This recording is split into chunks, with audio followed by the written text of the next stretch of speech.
Motion for approval of tonight's agenda made by Mr. Denisha, second by Mrs. Haggard. All those in favor signify by saying aye. Aye. Opposed, motion carried. About a resolution for the approval of the minutes from April 25th. Moved by Mr. Turpin, second by Mr. Curran. Any discussion? All those in favor signify by saying aye. Aye. Against, motion approved. First up, for highway, we have Mr. Don Chambers. The first resolution is modifying the 2022 budget for the Department of Highways for revenue received from insurance. Chambers. Need a motion, I'm sorry. Ms. Diaco, second by Mr. Forsythe. Go ahead. Yes, thank you. We had an unfortunate incident in this past winter where we had a accident between a piece of agricultural equipment and a county snowplow. And there were insurance recoveries in the amount of $43,390 to pay for the repair to that snowplow. So this is a resolution to modify the repair budget within the Department of Highways to pay for that repair. Okay, any questions from Mr. Chambers concerning this resolution? Seeing none, all those in favor signify by saying aye. Aye. Opposed, motion carried. Thank you. Our next resolution is modifying the 2022 budget of the Department of Highways for an increase in capital highway improvement program known as CHIPS. Moved by Mr. Fay, second by Mr. Forsythe. Mr. Chambers. Yes, there were a lot of changes between last summer when we were putting the budget together. The association had put out, County Highway Superintendents Association had basically put out information to prepare our budgets for the possibility of the state dealing with a budget deficit. However, that actually it came in instead of a cut to our CHIPS funding, actually turned into an increase in in the amount of $981,118.09 for pave our potholes. And the remaining amount that's in this budget is basically what they recommended that we cut our budgets to deal with any potential cut that may come from the state. So this is just putting it back to what the actuals were approved in the 22-23 state budget. Paving materials, 1.9 million roughly, and a little over $500,000 to put into bridge construction. Okay, any questions, Mr. Chambers? Now, you're going to tell us about the increase in your materials costs, your fuel, what that's going to amount to.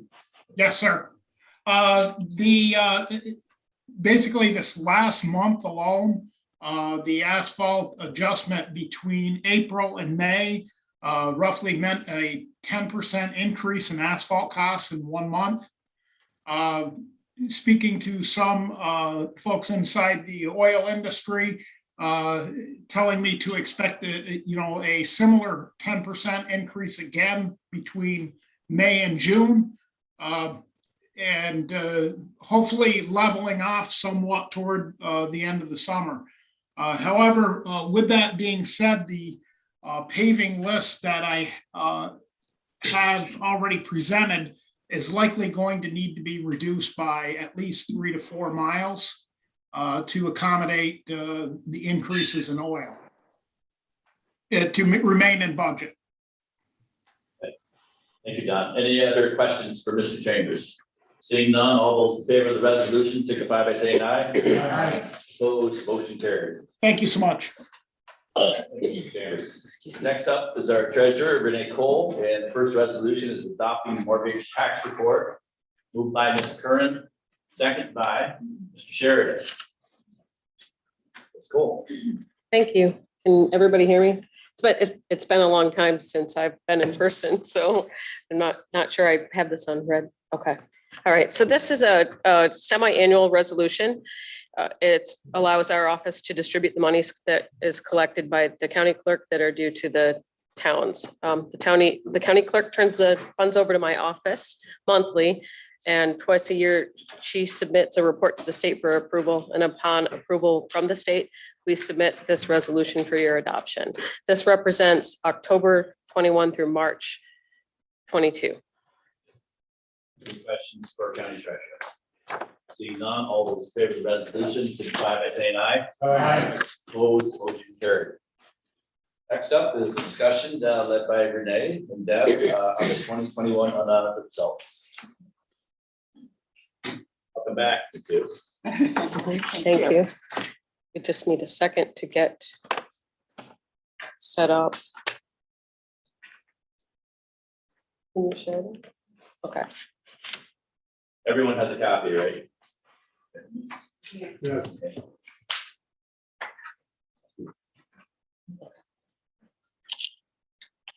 It's not a lot of room right here. So, okay. So the first page is just the cover sheet that explains the schedules that are in there. You can move to the next one.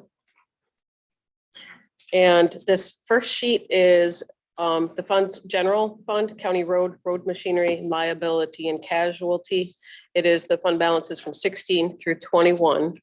These funds are also included on the next sheet, which is what I'll have you look at, because the second sheet actually includes solid waste and the workers' compensation fund. So it's kind of more all-inclusive on the second.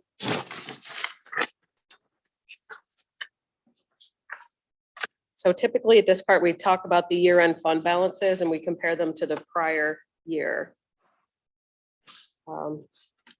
As you can see down at the very bottom, the general fund balance, the total fund equity for 2021 is 45,655,275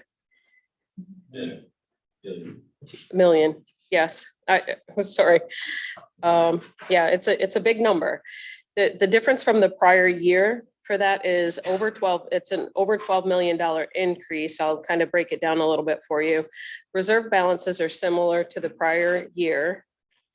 There are encumbrances that are broken out of that fund balances. Those are up about $1 million from the prior year.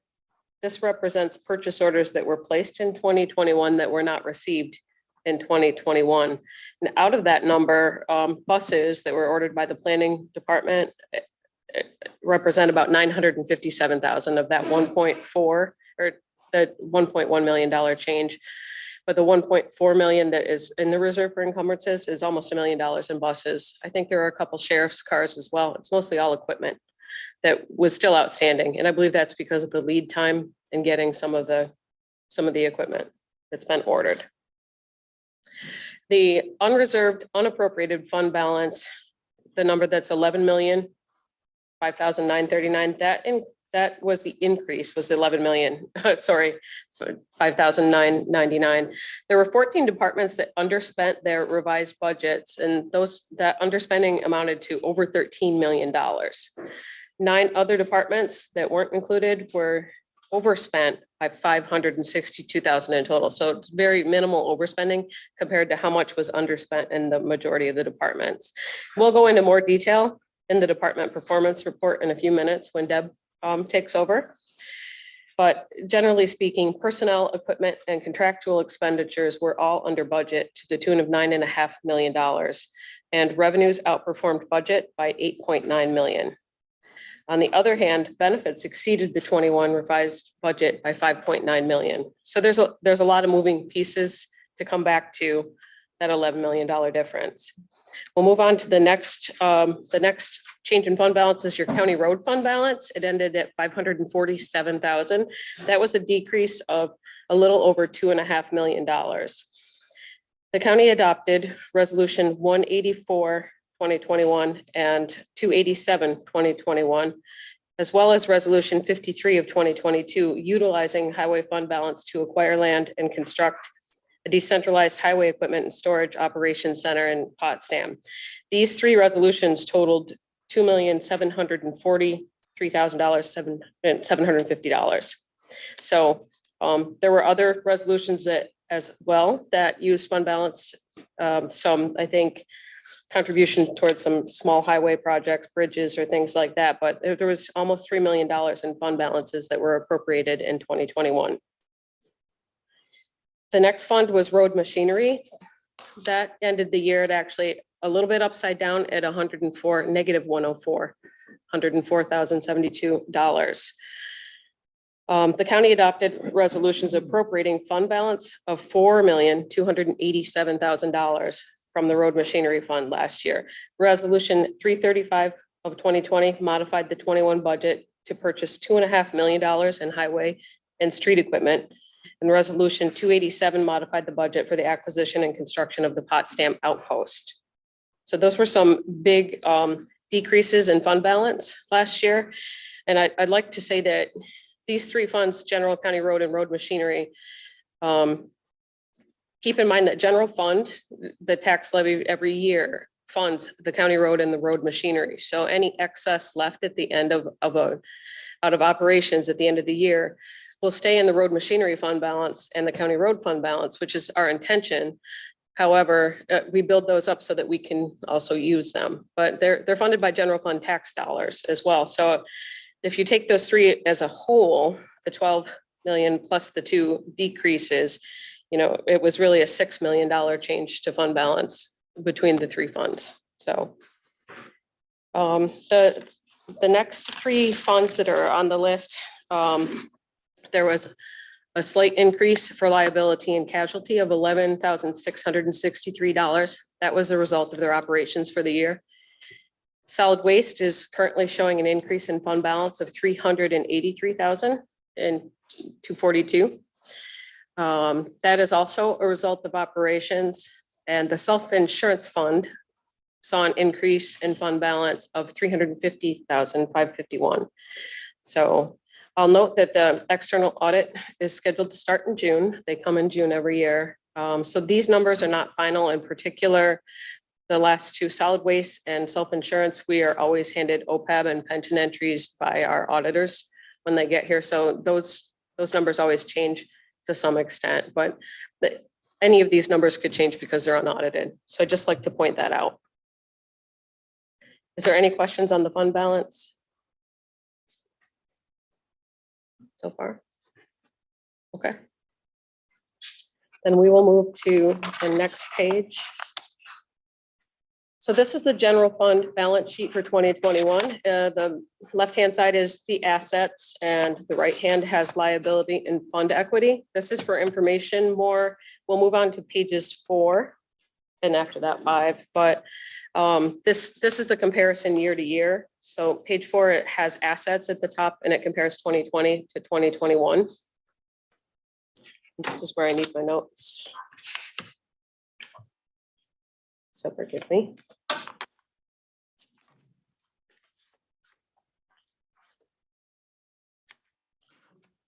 I can find them.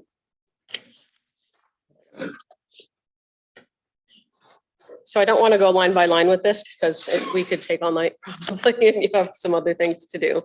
But some big changes I usually try to identify. We'll start right at the top with cash. The one that says A200, it has a balance in 2021 of over $31 million, 31,455, 328. That I'd like to point out, it has a huge increase from 2020, but just a little explanation about what that account number actually contains. It's cash, but it is also, my notes are a little out of order, sorry. It also has our money market accounts, and we utilize the money market accounts in particular in 2021 because of the changes in the market for investment purposes. We're actually able to earn a decent rate from Community Bank on money market accounts because if you recall, we were doing T-bills for a while and those just tanked along with our checking account interest. So this cash account, this 31 million includes our money market accounts. And if I could find my piece of paper, is it over there? Yes, thank you, Deb. So out of this 31 million, there was actually 9.9 that was in the regular checking accounts, and there's a number of them. The money markets held $21.5 million. About 11 million of that was general fund money market and sales tax money market. we keep that money also earning interest. But the big change this year was that we opened a general fund money market account for the ARPA funds. So there is $10,468,000 that I'm holding there. Holding, not hoarding. I'll just say. So the next is the cash and time deposits, and I apologize, somehow your percentage is not correct on that, and it's correct on our reports here. That had 116% change in it. That account is the CDs. So we actually we purchased an extra CD last year. And we've kind of had a rolling CD if the rates are okay. So this is really another investment account. We had a 12-month CD earning 0.3% that we took out last February 5th, and we had a 12-month CD with earning 0.1% that we had a little over 6 million. So that accounts for the difference. We had actually two going at the same time. We are always looking at what we can do to try to earn money on our money and put it to work for us. Question? Go ahead. Where do we keep the money that is, for instance, reserved for encumbrances in several different categories? Where do we keep those monies? The reserve for encumbrances is actually, it's a break away from fund balance, not cash in particular. So it would be in our cash accounts, or we could have it invested, but we always leave spending money. You know, so every week we run checks, and every week we look at our cash balances, and we have target balances that we want to keep in order to pay our bills. But we tried, you know, we have a target. We have to keep a certain amount there in order to keep the bank from charging us money on our checking accounts. But other than that, we try to at least move things out. So they could really be a combination of in a checking account and possibly in a money market that's more liquid. But it's something that is foremost on your mind, I'm sure, is to generate whatever income we can with whatever. And that's the reason why I wanted to know about encumbrances. You know, $1.5 million is $1.5 million. Yes. So, thank you. In that 31 million, Joe, 9.9 million, actually it's in the checking account. Almost 10 million of that is fluid. And some of those are uncleared check balances, because that's all of our, you know, DSS has a number of bank accounts that we fund their check runs. So it gets transferred to those bank accounts. So, but as the checks clear, the balances go down, but every week they're writing checks. So. Mr. Chairman? Yes. Are we still associated with that? Was it 2+1 or 3+1. 3+1? Are we Yes. still associated with that? Yes. And they advise us on a regular basis as to where we think that we would get the big bang for our buck, or They make sure that they tell us they are not investment advisors. They help with our liquidity management. So they help us, their reporting actually provides us with information about how our balances stack up, how long they're available for, so that we can use that to judge how much we want to invest and tie up, whether it's 6 months or 12 months or 3, potentially. thank you. You're welcome. So any other questions on the cash part? No, so the next, a little bit further down the page, I had noted the taxes receivable pending. It's A300 is the account number. The balance in 21 is $413,263. That represents what's owed as of December 31st from the city of Ogdensburg. The current balance now, because we did receive a payment in March, the balance due from the city is a little over $275,000 at this time. So these balance sheets are a snapshot in time. You know, they change the very next day. So, or could potentially. The last thing on this page that I had noted was the allowance for uncollectible taxes. It's A342. It's right underneath two down from where you were just looking, the balance is a negative 648,000. There was a 62% change from the prior year, and that's because our office has decided to use a new method to account for this. And I'll back it up a little bit and say the 342 account is where we record the loss on sale at auction. So when we sell a parcel, if it's on the good side of the taxes owed, it goes into a current year revenue account.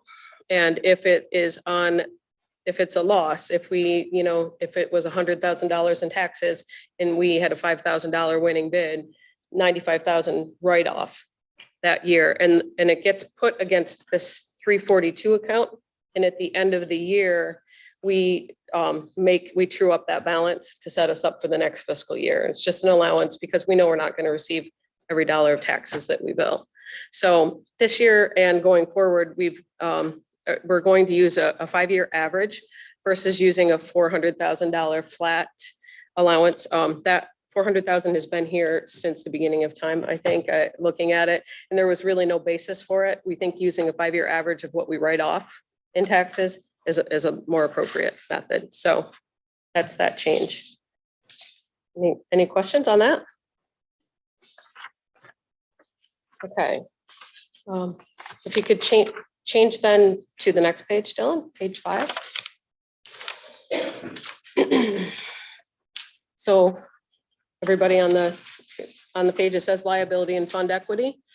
So the very first number there has a large change. It's for accounts payable. It was over $14 million in 2021. That's as of December 31st, as I said before. This is an account where we recognize what we've ordered and received, but we have not written the check yet. So for one reason or another, sometimes it's just timing. You have big orders and the bill comes in December 30th. Well, the check runs are set every Monday. So this number represents what will be paid out this year against last year's ordered off of budget. So it goes up, down. It's all about timing, really. A little further down the page, we'll go right about middle. There's a line called other liabilities. It's A688. It has a ridiculous, I think, 12 million % change. You'll see there's a 10,463,658. That number, there was $83 there in 2020. That is where we record the ARPA funds until we spend them. They're actually a liability on our books until we appropriate them and start spending. So that is that big change on that. 821, it's 3/4 of the way down the reserve for encumbrances. We just talked about a little bit. You can see the difference from we're up to 1.4 million. That's the account that holds the encumbrances. And that's all I had made note of. I don't know if anybody had any questions on anything. If not, then I will turn it over to Deputy Treasurer Deb Bridges. Hey, good evening. The next page, there's a summary entitled the Department Budget Performance Report. So this is a list. It's entitled department name, but you'll notice there's more lines than we have departments, and some of them are repeated. So in my presentation and future documentation, I'm going to refer to them as cost centers. Some departments have multiple funds or multiple major sections, and they're actually listed in this report separately. So this is the overall bottom line for all of the cost centers.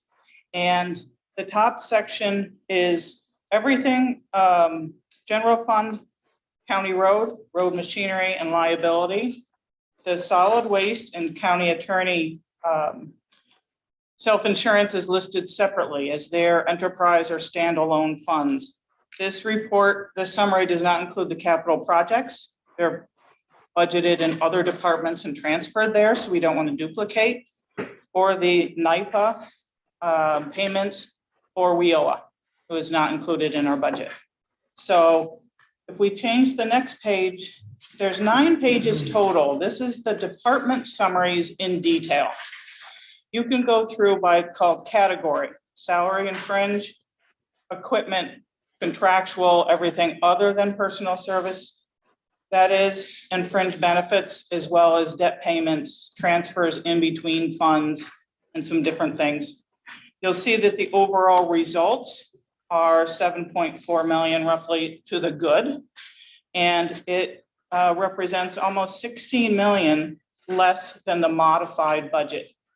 So I'm not going to go through these 9 pages department by department because you have that information. But I'm going to go through those categories I mentioned with just some highlights of interesting things that, kind of why they are what they are. So the first one is salary and fringe. The overall spending for salaries was less than budgeted. I think our departments are still seeing vacancies, a lot of turnover. New people in positions cost less than the people that were there, and still some vacancy issues. Most of these cost centers actually had less spending in the salary lines than budgeted. So we didn't have things like retro pay, contract settlements, and those things that tend to push it over budget. The area associated, jumping to the end, is the fringe benefits. Those, however, increased almost 14% over the actual 2020 spending. And health insurance costs alone were 14% over. Total fringe benefits increased $4.5 million, $4.4 million over what we spent in 2020. So that was a major driving factor of costs for our cost centers.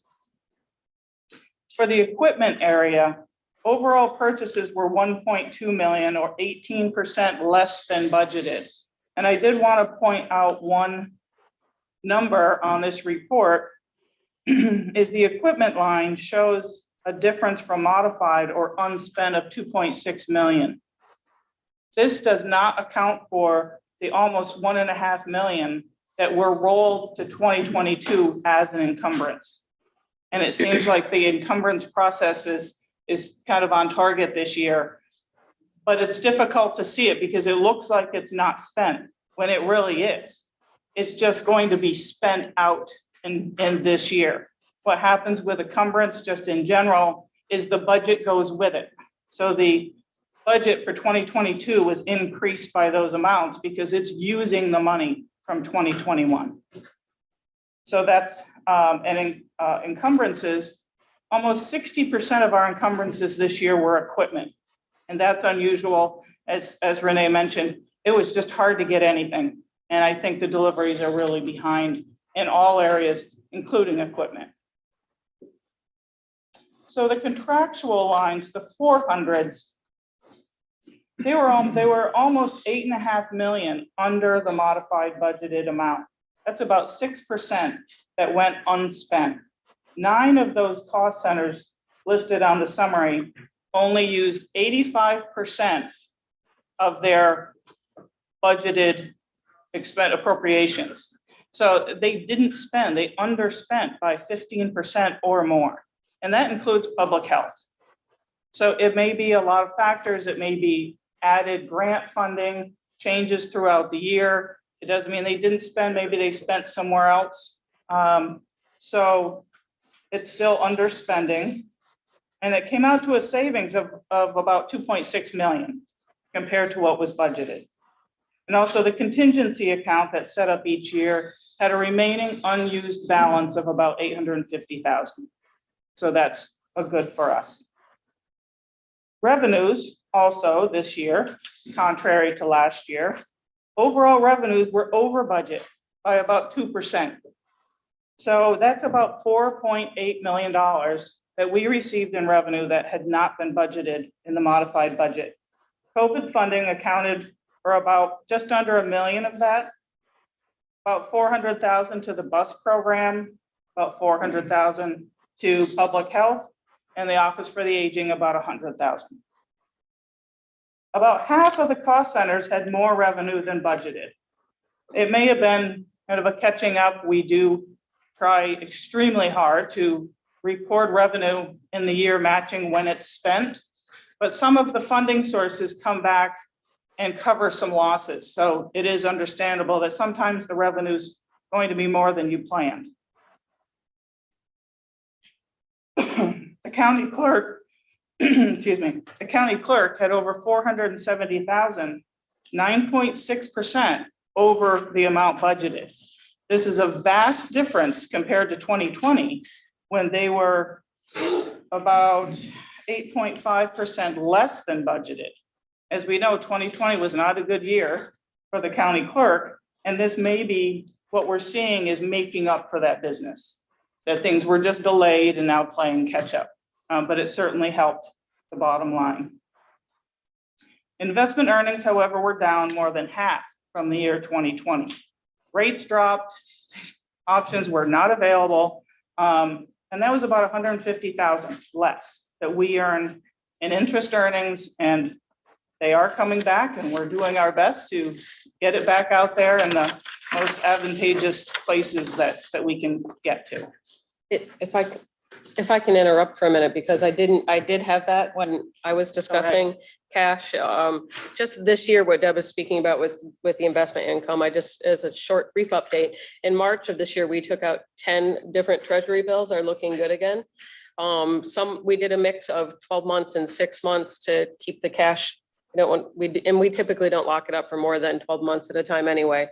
But based on some of this really great data that we get from 3+1, and we've been with them long enough so we can see, they're for real. It looks sometimes hard to believe when they say you'll have $40 million that you can tie up, but it really is true.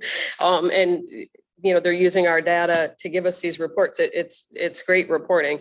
So in March, we bought 10 different CDs from general fund, solid waste, self-insurance, liability, and casualty. We put 5 million of the ARPA funding in there, and we also put our reserves.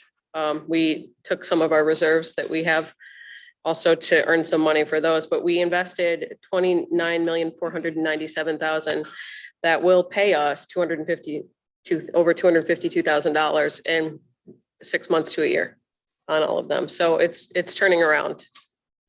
Thank you. And sorry to interrupt you. That's okay. The other increase is the gross sales tax, which includes the distribution made to municipalities in the city of Augsburg.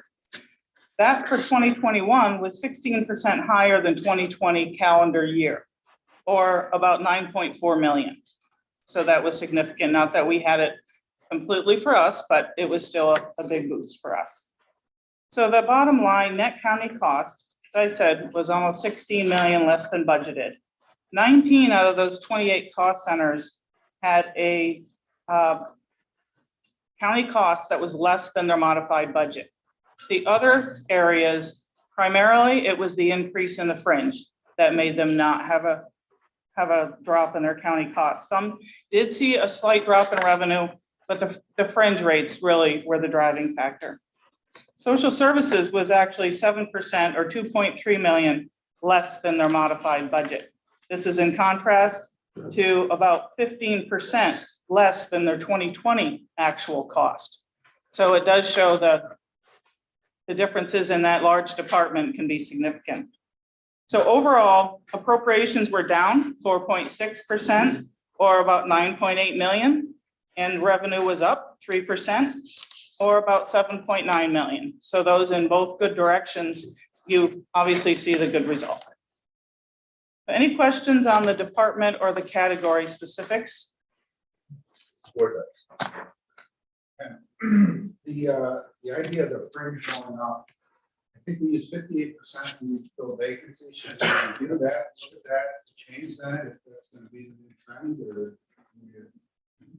That we do that annually. So as we prepare budget, we take a look at all those costs and make that percentage reflect what's going into that.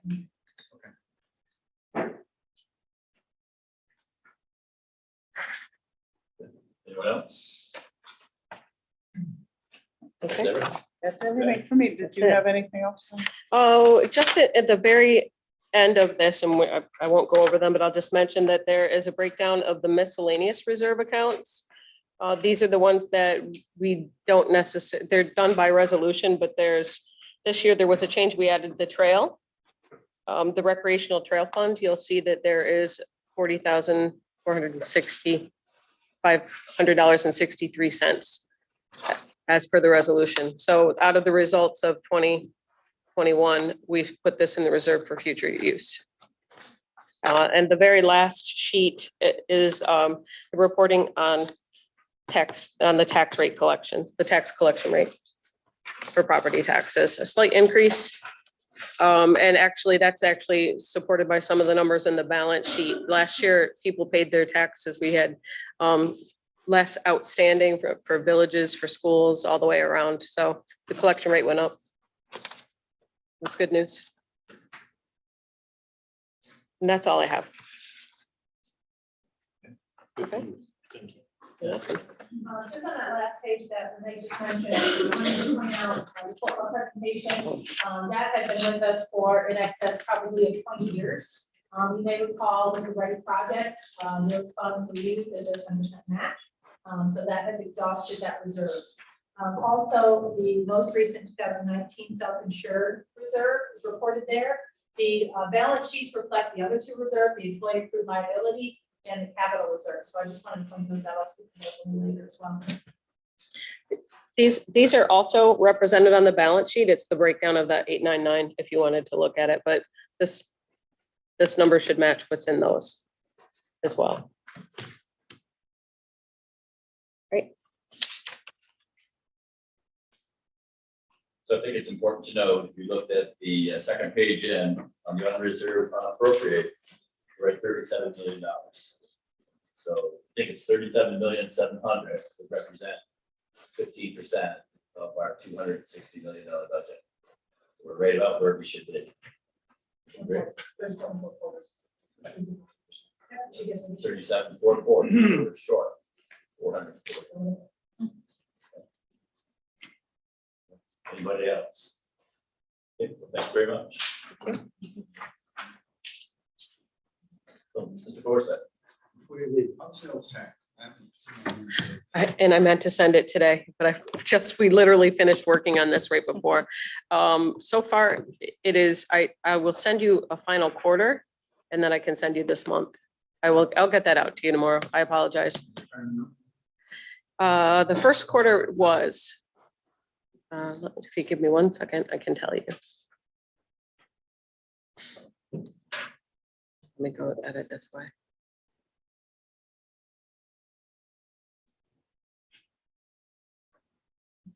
Takes me a minute.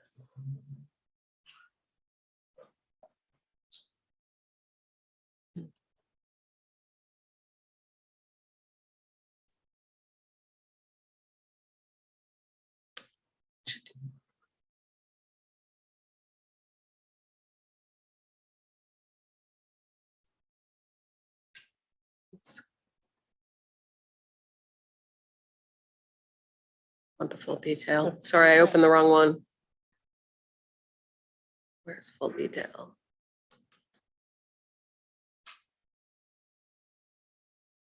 There it is.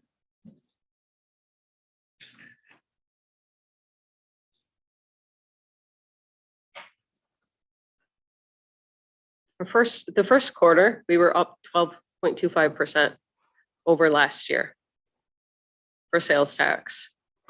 And this year, the two payments, 6.6. Actually, I have to make it do the math for me because it's not the end of a quarter. I just don't have the number. The first two payments last year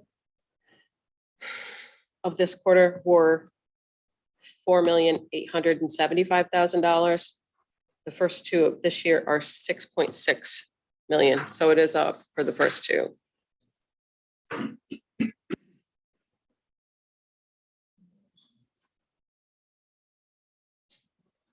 But as I always point out, it's the end of the quarter that's really the tell.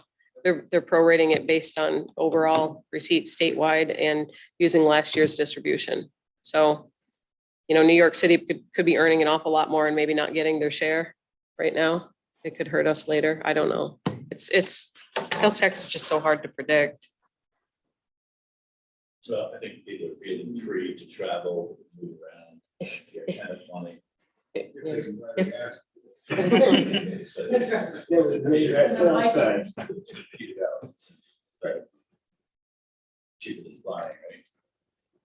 Okay, well, thanks again. Yes. So we'll move on to the vacancy review committee. Mrs. Lloyd. So this completes the vacancies to be considered this month. We've got the remaining 3 in the first one. We'll go back over to Treasurer. Renee? Sure. Abolish and create collection specialist and senior counsel.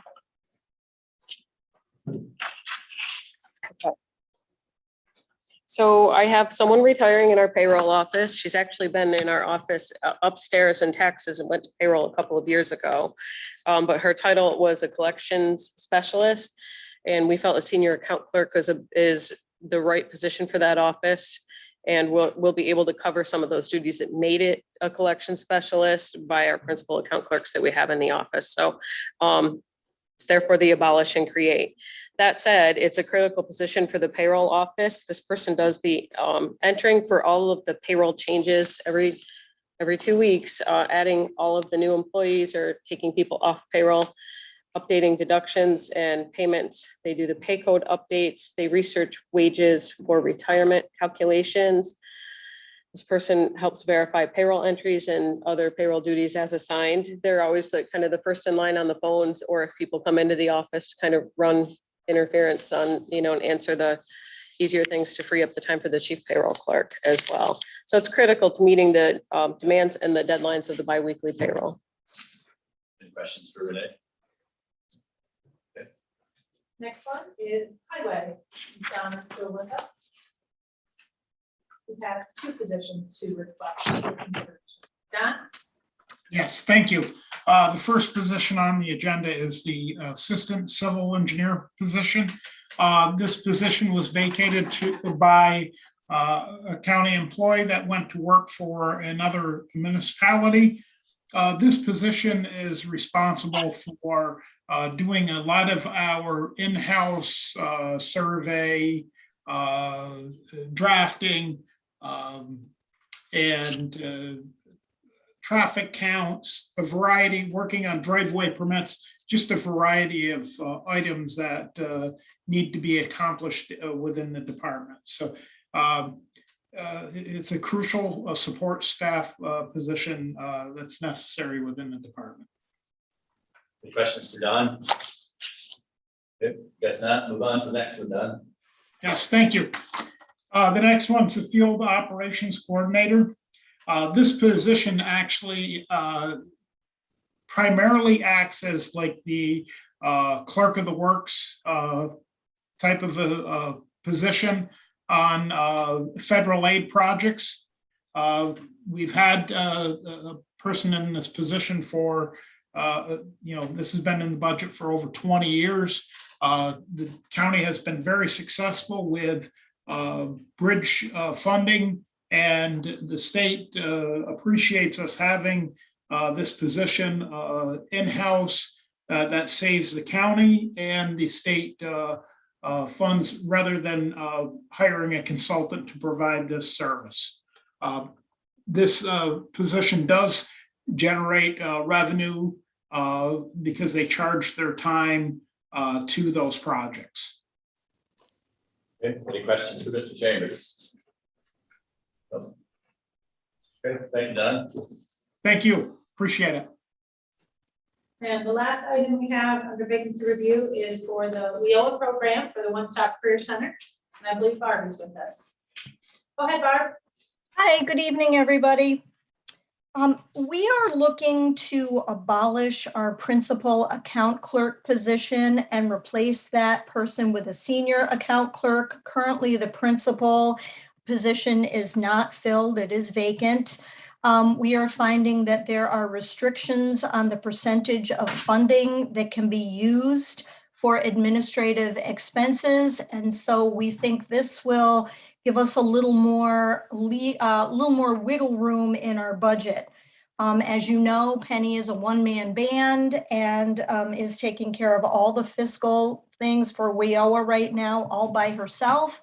It's a big job, and we're hoping to get somebody in there to help her with payroll, audits, reconciliation, all those types of things. Okay, any questions for Barb? Seeing none, thank you, Barb. Thank you. Take care. You too. Okay, next up is a discussion about American Rescue Plan Act. This is what. So I just wanted to point out to you, the first time you saw this was last month. And what I would like to do, and Chair Akers has agreed, to keep this on every finance agenda going forward, while we continue consideration of these funds, while resolutions are going to be brought forward, some based on the recommendations that you adopted in the resolution brought forward last month. The Treasurer's Office is creating the accounts. So the bucket, so to speak, of those funds were established by the resolution that's now been adopted. And so now what they'll need to do is pull those funds through so that they can be appropriated to the various entities. The board took the first $1 million and made direct appropriation of those to organizations and entities. So those we don't believe need to travel to any other agency to be distributed. I believe that we'll have contract language drawn up and we'll make those appropriations. That would include like the Clifton Pine Hospital, those infrastructure to Cornell Cooperative Extension and the like that you adopted very specifically. So last Tuesday, as was mentioned previously, the ARPA committee met with the IDA and had an opportunity to talk about that first bucket of the economic development and tourism funds. And that was the $3 million that was set aside for that purpose. And identify what those ideas or suggestions or process might look like. So in those discussions, we also talked about some proposals that the IDA had made very early on for different programs that were reviewed in this room. One of those was the CDL program, and that is an area of a specific direct appropriation that we believe should happen through the IDA. As was proposed by them, they can work with the Press Center at Canton to make sure those funds are identified and those tuitions are paid for. Second was the child care program, and we had an opportunity also to talk about the importance of getting that off the ground. We have a great model to follow from our neighbors in Jefferson and Lewis. And so they also will take that 200,000 that was set aside, but those won't be a part of the 3 million. So in total, they would receive the 3 million. They've identified that their board will convene to come up with a strategy for how those funds will be organized and distributed. That will then be brought to the ARPA committee for bureaucracy's sake. And we will then also make the appropriation on the CDL and on the child care program so that those funds can be distributed with the Child Care Council and then also through the Student Press Center. We talked about some possibility of working on the EMT program and working directly with Clarkson. So there's some interest in really pushing these funds out now that they've been appropriated in that first $1 million. And then moving on to have the conversations about will there be application process, how will those be received, evaluated, and eventually distributed to the folks who have been awarded. We also talked about the sewer and water development and repair program funds and had a discussion about the importance of those getting out also. So planning and also highway will be consulted on making those funds available. That is not something that will go directly through the IDA, but rather through the county. So I just wanted to give you those two updates. Our hope is working with the Treasurer's Office, if we can get those accounts created under the guidance you provided in that other resolution you adopted last month. We'd like to bring those directly to the June board meeting if there's no objection.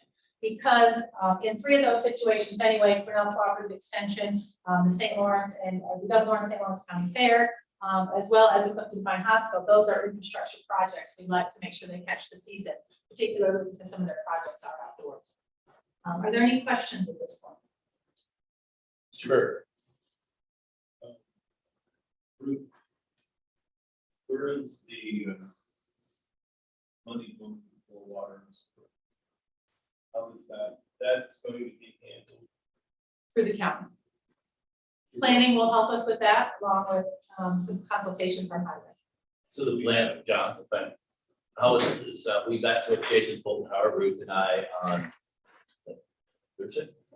Thursday. And so we're looking at actually sending a letter from St. Lawrence County Planning to all municipalities with an application for any projects that they may have.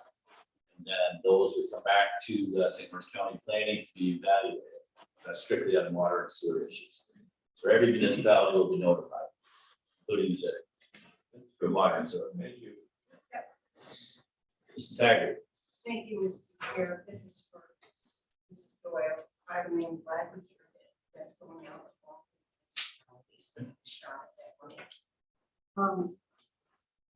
the accounting of the money, we mentioned, or you mentioned at some point, there's a firm that's specializing in the reporting of the money. We moved on securing that. So we have met with our auditors, Drescher and Malecki, which is who we had talked about previously. They are working in a variety of capacities with other counties.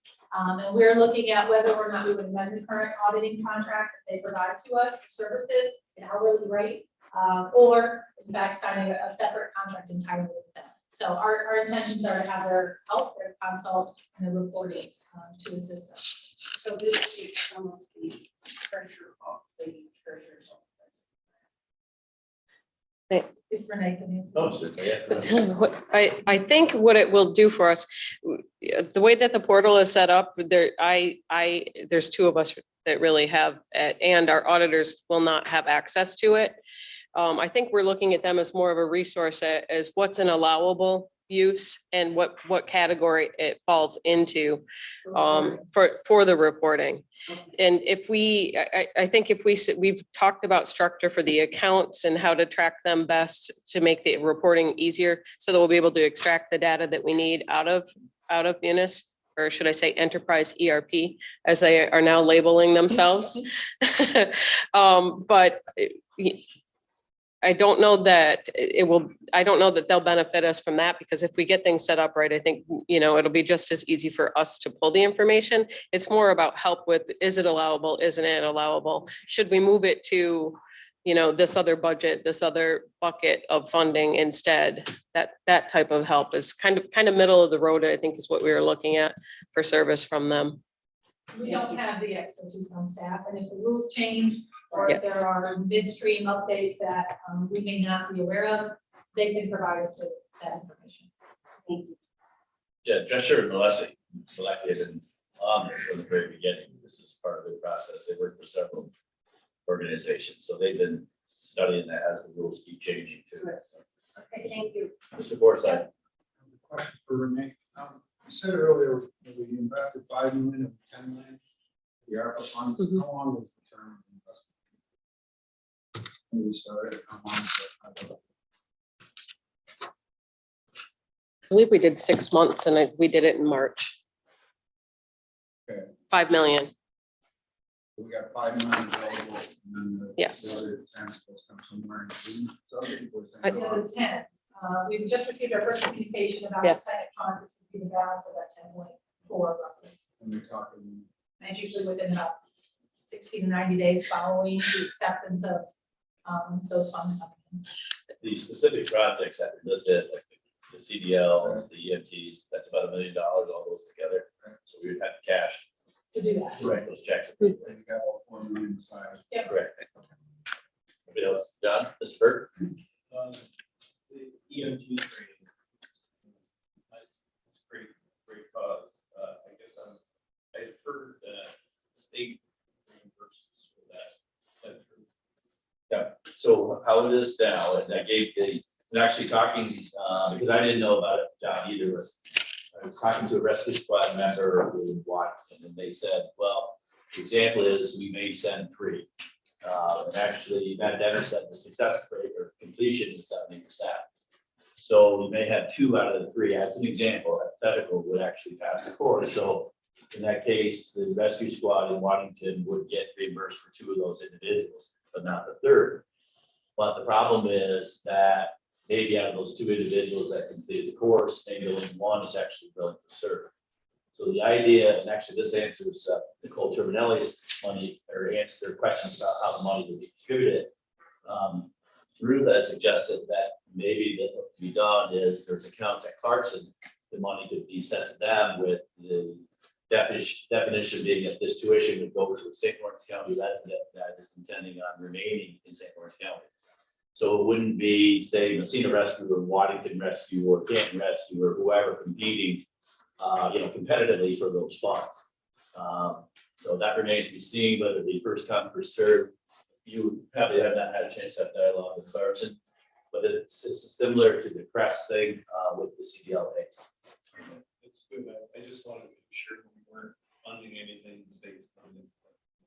And so the reimbursements would flow, I would think, that would flow back and wherever those individuals, I heard the details are yet to be out there, but I would suspect that if that individual was from Norfolk, then that money would just go back into the pool, either to pay for more. So I think so that 70% reoccurring, we should be able to get some EMTs on the ground.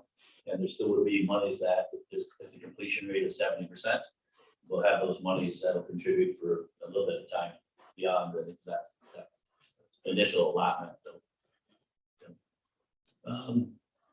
The other thing is, we were uncomfortable, at least I was uncomfortable, of actually with the economic development of just saying, okay, I'm going to give the IDA a check for $3 million without knowing what's in it. So we've tasked the IDA with coming out with a menu that the ARPA committee will meet before the June finance meeting, and we will go over that with them, and then we will bring that to you. So that's the plan. Patrick had some ideas. His initial request, right at the very beginning, was $4.7 million, was Class A tuitions, and the childcare were part of that. So he'll fine tune that, and with the focus being on county-wide programs, we hope. This is Aggie. Thank you, Mr. Chair. We've had a lot of individual entities from our communities asking for funding. And correct me if I'm wrong, but for things like the Children's Museum, the Arts Council, and the Planetarium, I've directed them to the IDA. Is that correct? Okay, great. So we expect that part of what Patrick Kelly and the IDA board will bring to us in that menu is categories such as museums and the Arts Council that will fit into those. So it's yet to be decided. They know that they have $3 million to come up with categories.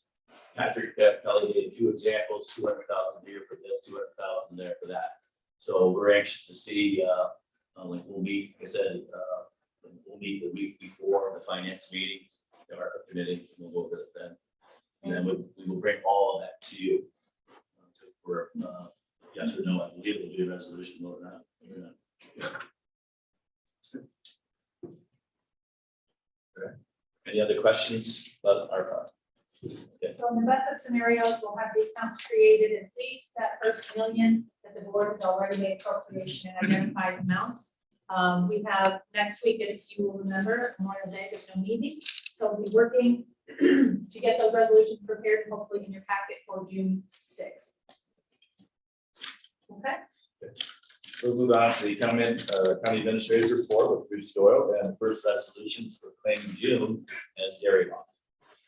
Moved by Mr. Denisa, second by Mrs. Curran, Mr. Smithers. So this resolution comes before you every year. We will be enjoying the company of our newly minted dairy ambassadors at the June meeting. And I think with all hopes, we were fortunate to have it outdoors. But we'll be in contact. Kelly's already spoken with them. They'll be joining us on June 6th. Any questions or comments about the resolution? One of the things that we should, so I guess the reputation. Thank you, Mr. Chairman. Just a comment on recognizing Burma. I saw an article on the news the other night, and it was from a dairy in Jefferson County. And they were talking about the financial tourism. Obviously flu has gone up, but double what it was, fertilizer. But the price of milk stayed the same. So I'm not sure what we can do as a board, but make sure that we do recognize that dairy farmers is the largest industry.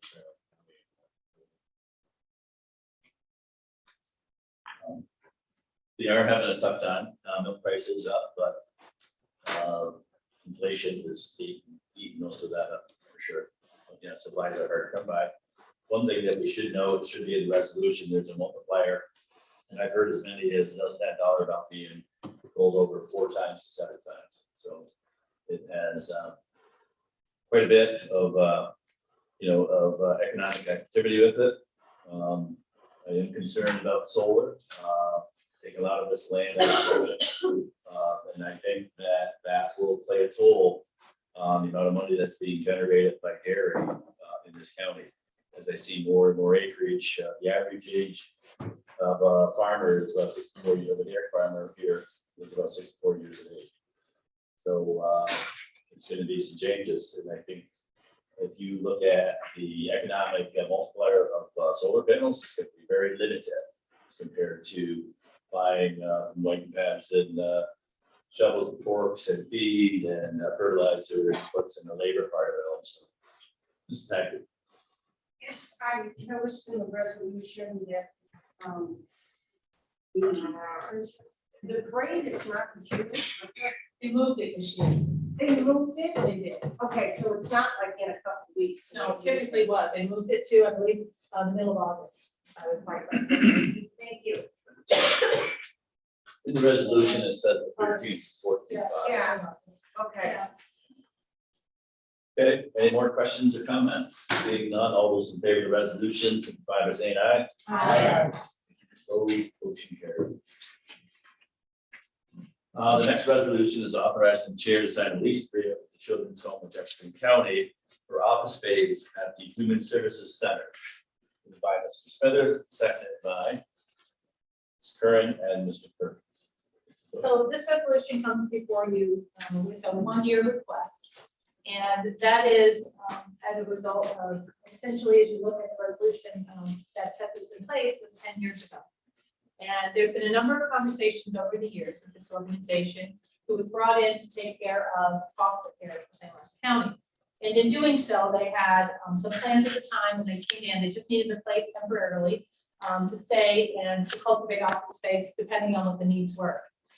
Well, and as time goes, and as busier they became, we kept it at a month to month. This resolution seeks to improve upon the number or the dollar amount they're paying for space. And it provides 1 year. We also are looking at that building, as many of you know, we're 20 years in now to a 30-year financing of that building. It is beginning to show some age. So we also wanted to make some improvements. We'd like to do some painting, change some carpet, things of that nature. But we'd like to have a lease in place to do that. So they have again said similar to that, which they said 10 years ago, which is they are still looking for space. They may end up moving on to another location. But in fact, for the 1 year, we'd like to have a lease in place, make those modifications, and then reevaluate at that time.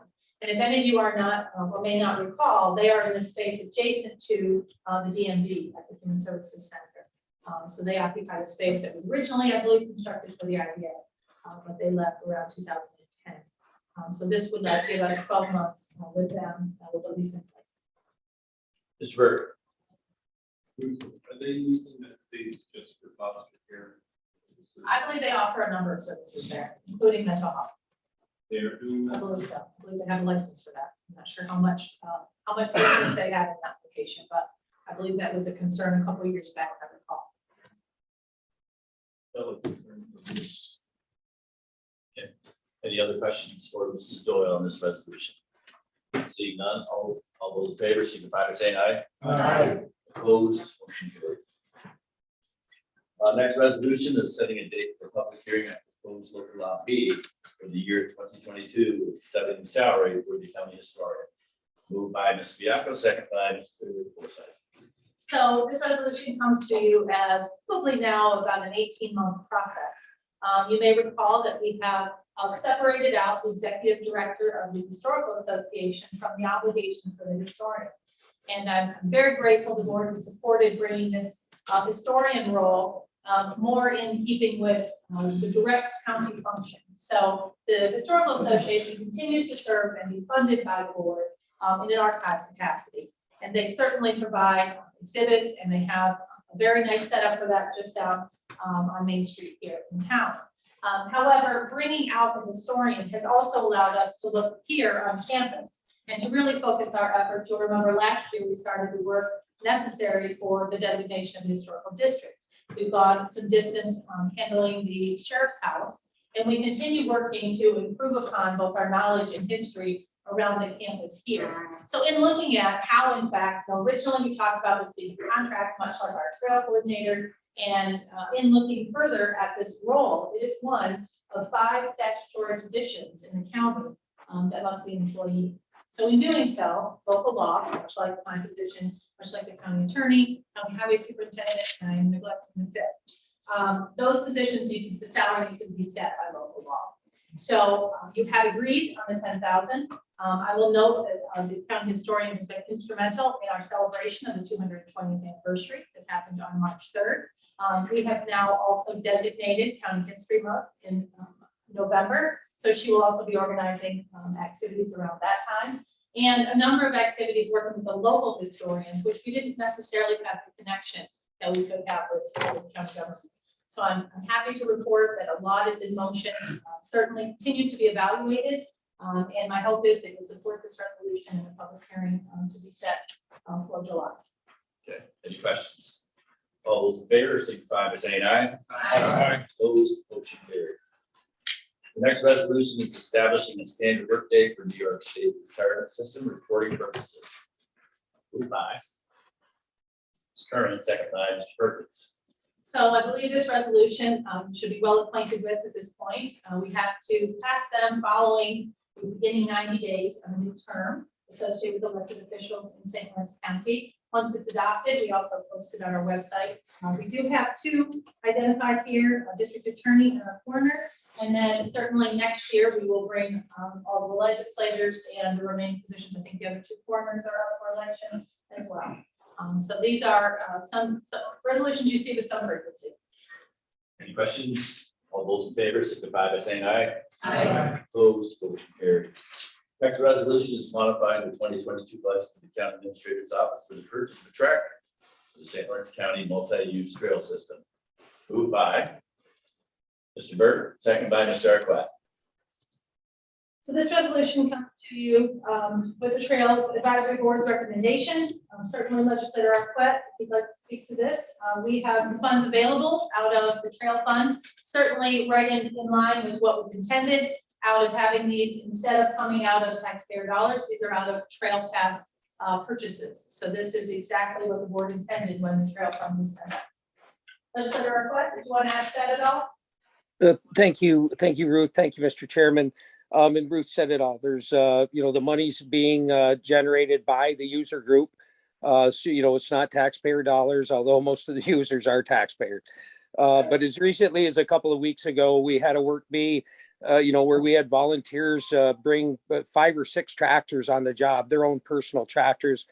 We appreciate that greatly. We hope it continues. But as the trail continues to grow and need to be maintained, we have to be reliant, on equipment that we can utilize, without the need for volunteering again. Although I believe that volunteerism will continue out through the process for many years to come. We do need to have our own equipment, and this is a good piece to start with. Thank you. Any questions for Mrs. Doyle or Mr. Arquette? Seeing none, all those in favor of the resolution signify by saying aye. Aye. Opposed, motion carried. Next resolution is authorizing the sale of a parcel of land to Michael J. Lennox and Billy Jean Lennox, located near State Highway 68. Moved by Ms. Curran, second by Ms. Perkins. This resolution authorizes the sale, and that is always brought before the Board of Legislators for approval. You are familiar with this. You received an update last week, but it's for 0.83 acres. This will provide for a tract of land where is currently existing. Any questions for Mrs. Doyle? Seeing none, all those in favor signify by saying aye. Aye. Opposed, motion carries. Next resolution is authorizing the chair to sign an amended contract with Odin Environmental LLC for initial environmental investigation of property owned by the estate of Lawrence Churchill, Andy Maslin and Donna Maslin, and White's General Store. Moved by Mr. Canisius, second by Ms. Curran and Mr. Perkins. In this resolution, you were also familiar, received an update last week with regards to the phase 2s on these 3 properties. Okay, any questions? Seeing none, all those in favor of the resolution, signify by saying aye. Aye. Opposed, motion passes. So now that we've completed the resolution action for this evening, just wanted to give you a couple of updates. Wanted to give you just a mention on the current infection rate of COVID, as I have been updating you, it's 5.6%. The New York State percentage today is 8.1%. An overall vaccinated population of 61.2%. I did want to mention to you that the St. Lawrence County Chamber of Commerce dinner is being held this week, and you're all invited. If you're able to attend, let us know tonight, or perhaps in the morning if you could.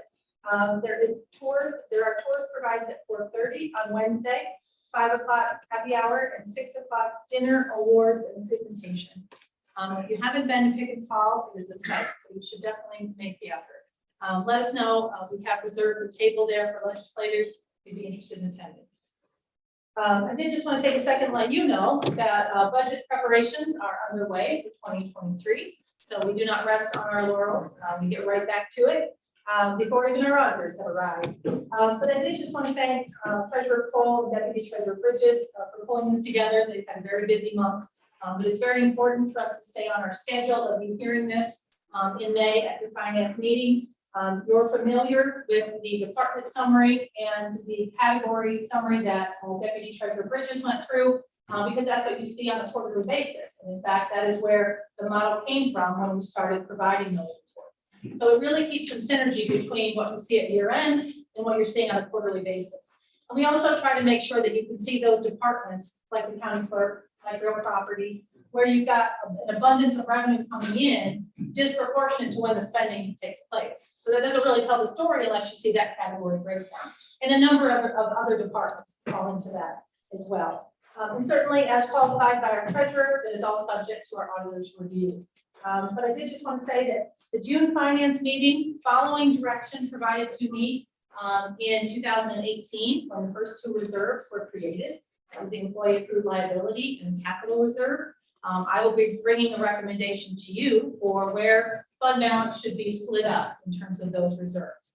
You'll also remember in 2019, the self-insured reserve was created as well. So we have those three reserves. I've been looking at a couple of other comptroller approved reserves as well.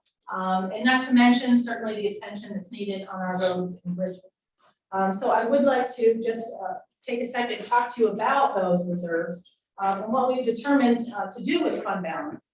So with regard to road, highway, the two funds in highway. So there's road machinery and that pays for equipment that also takes in the revenue associated with repairing and maintaining all of that equipment. And then there's county road, which pays for our projects. So we took an approach about 3 years ago now, this will be the fourth, where we began appropriating in the budget and asking you to approve modifications to the budget to appropriate fund balance, because that's a responsible approach when you're looking at the types of activities that we've undertaken in the last few years. So we, about 6 years ago, I believe, we're about 4 away from financing that we took to begin the replacement of long overdue equipment. That bond will mature in 2026. So the idea at that time was, okay, in about 3 years, we'll take out another bond. Well, in looking at our fund balance, we said, well, we're not sure that's the best idea. So actually what Renee reported on tonight, we said you should spend fund balance rather than finance. And that's what we did. And so when you see road machinery fund just below where we would like it to be, that's the reason. We said not only should we spend fund balance, but we should buy our equipment rather than finance. And so we're still on a track where we look in 2026 when we pay off this 10-year bond, and we'll likely make the recommendation because it's much larger equipment. But that is why when you look at those numbers, sometimes they can be shocking because they've gotten lower. But as Renee indicated, the reality is the general fund is always responsible for what both of those funds entail. So anytime there's a shortfall, what we also realize is anytime there's any left over at the end of the year, that goes into those fund balances. It doesn't come back to the general fund unless you make specific action by resolution to do it. So we believed it was responsible, since we've become more financially stable, that we spend down some of that fund balance. And in the 3 years, so in the first year, you may not have noticed, but we spent fund balance between funds. Now we're spending out those funds because we believe that's important. Also, road machinery fund will continue to repair and maintain, and it brings in revenue. So in each year, we'll see that. But we also said with our highway outpost projects, which we're very pleased to see the board support, that we shouldn't finance all of those. So as you'll recall, our decision was a little bit delayed on the Potsdam location.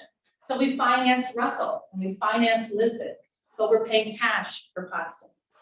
And so that also spent down fund balance, which I believe is a responsible thing to do. And it won't leave us with the debt service on 3 outposts, it only leaves 2.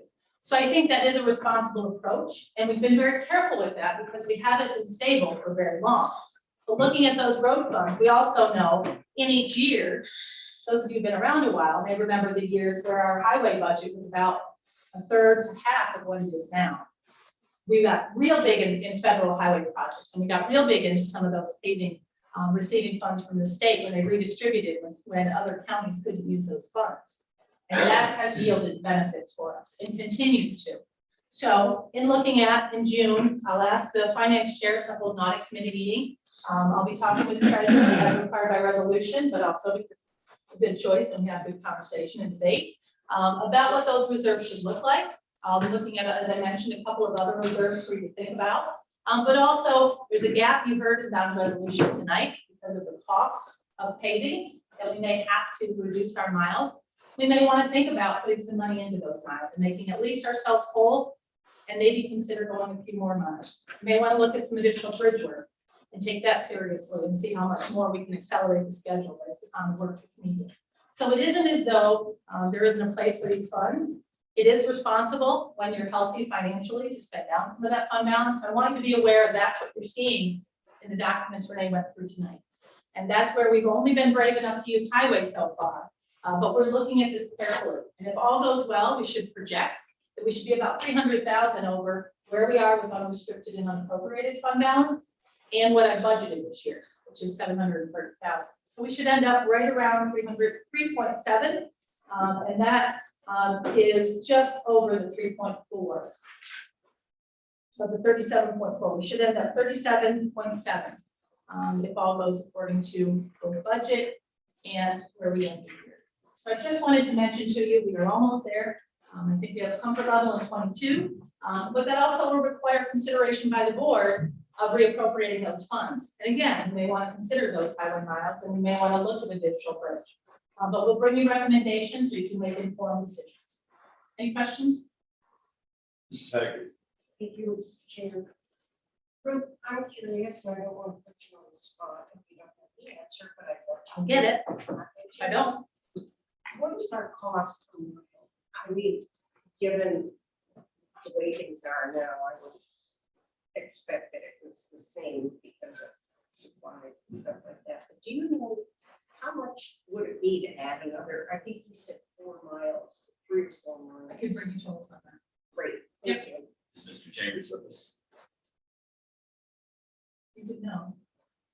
Bill, is Mr. Chambers with us? Hi, Don. Hello. Did you hear the question from Mr. Beck? Yeah, the audio is a little tough, but I believe she was asking how much per mile for our paving program. Yes. I think with the anticipated increases coming in and the June numbers, we will probably be somewhere around 180 to 190,000 per mile, depending on the width of the road. But our average road should be about that amount. Okay, thank you, Don. Thank you, Well, Don. Mr. Bird has a question, maybe? Not for. Not for Don, okay. You said it was 5.8. Yes, that's. Public health give us any indication as to, yes, I've heard that 27%. I don't know if that's true, but public health weighed in on that. If that were true, our ratings, our actual rate is much higher than 5.8%. Yeah, I'm just asking if help is given any the accuracy So I spoke with Jolene last week, and we are one, I believe, of fewer counties who are still accepting and reporting home tests. And she indicated that about half of the home tests, or half of the reporting numbers are from home tests. So I think you're probably right. There are some that aren't being reported, and I think they expect that. But those were the numbers. So I can get more details on that and share that out with the board. Well, I'm not sure that there's any indication of here, whether people report or not. Right. It's just Curious. wondering what we're dealing with. It's a better idea. And also in our report, if you didn't have a chance to take a look at your COVID center on the website, we remain in a medium COVID community level. I do believe this morning I saw that the number of counties in the Northeast even has increased such that there's a lot of mask recommendations, no mandates, but mask recommendations. And St. Lawrence County is one of them at this time. Is that all you have? Yes, sir. For committee reports, first up is for Mr. Denisha with Cornell Cooperative Extension. Correct. Fish and Wildlife Management Board, Mr. Curran. So on June 16th is our next meeting. Zooming still into that. And can I answer just a question on the side? If 5.8% positivity was 7% of what's actually going on, then our true positivity rate would be 82.86%.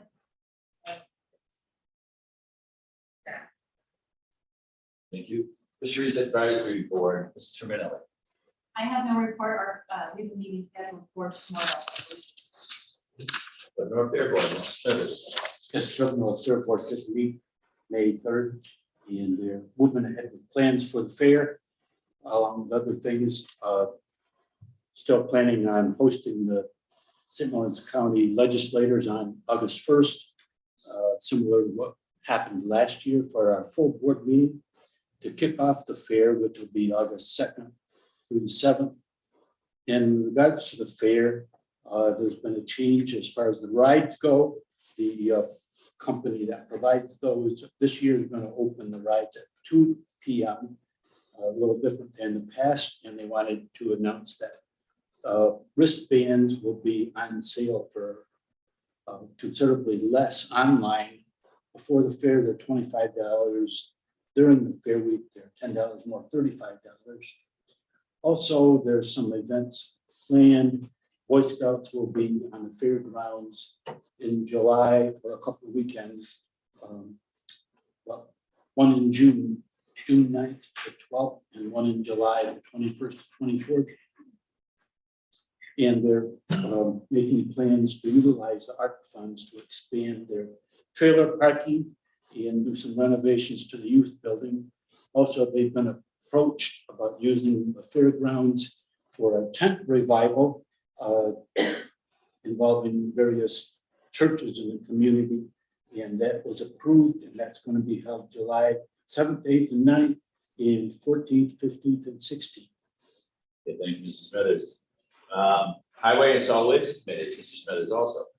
I have nothing further to report on that. IDA, Mr. Wiggins. Thank you, Mr. Chair. The IDA met last week. They announced that the industrial park loan has been paid off for the Canton Industrial Park. They also paid a purchase option on a piece of land in the Governor Industrial Park that for a outfit that's going to build a 10,000 square foot mental health service building. And they also approved the contract for exterior lighting. Thank you, Mr. Chair. Thank you, Mr. Wiggins. Recreation and Trails Advisory Board, Mr. Arclat. Thank you, Mr. Chairman. This past weekend was the second weekend for the multi-use trail to be opened, and it was a big weekend. There was two very well organized memorial rides, one out of Norwood, on which a gentleman named Jake Clark and Mary Phillips, the mother of Dustin Berger, put on their 10th annual run, and there was nearly 200 machines in that run. And then over in Brazier, I'm the president of the Tri-Town Trail Riders, and I organized the Eric Hondusky Memorial Ride. Both of these folks taken far too short in life from us. We memorialized again, that was their 10th annual over there out of Norwood. They raised over $4,000, and that will be going to the St. Lawrence County Chemical Dependency, which is a great donation from them. We raised money enough to donate $2,000 to the Helena Volunteer Fire Department. And, you know, I hope everybody realizes, as well as donating that kind of money to those worthy causes. We had 168 machines in the Tri-Town area, and this is all happening well. A couple of the hunting clubs in the prime area up there were hosting events to raise money for their clubs, and had massive turnouts there as well. And again, as I started to say, along with raising money for the fire department and chemical dependency, we're talking about nearly 400 machines with generally 2 people on a machine that are spending money in every store, restaurant, business that associates itself with the hobby. So a great big successful weekend for ATVs, UTVs, and the Recreational Trail Advisory Board and the multi-use trail, and hope that we have a great summer ahead of us. I know that 2 of the facilities in the Brazier Winthrop area literally sold out of trail passes over the weekend. So that's a good thing, and we'll continue to sell trail passes and move forward, and hopefully have a great season. Thanks. Thank you, Mr. Arquette. Next up, St. Lawrence River Valley Redevelopment Agency, the RVRDA, Mr. Forsyth. St. Lawrence County Chamber of Commerce, Mrs. Haggard. Thank you, Mr. Chair. This is Doyle mentioned. Part of what I was going to report on tonight. Thank you very much. Wednesday is the dinner, 4:30 to 8:30 at Pickens Hall. I'm delighted to tell you that Tawny and the North Country Children's Museum will be honored at the dinner. Looking forward to that. The chamber has tons of guides available. Anybody who wants any for business, whatever, waterfall visitor guides, fishing guides. They have sold a lot of multi-use trail passes, and they're very delighted to be doing that. They're also publishing a number of paddling trails on the St. Lawrence County Trail site in the next month. And we'll continue to promote the Grade 8 Challenge, which is hard to explain, but if you go on the website, you can find out. They have a great website for any visitors or any of us that live in the county. You can go there and find out something to do. Thank you. Soil and Water, Mr. Burke. Totally Larson done a strategic plan with soil and water staff, and she reported over to the board what they had talked about. And Matilda, is usually the case, did a great job. The next strategic plan. We also had Brian Cunningham, the state representative, reported that there's a state budget has a 25% increase in funding. $3.5 million for Part C statewide, which will mean about a $55,000 increase for local soil and water.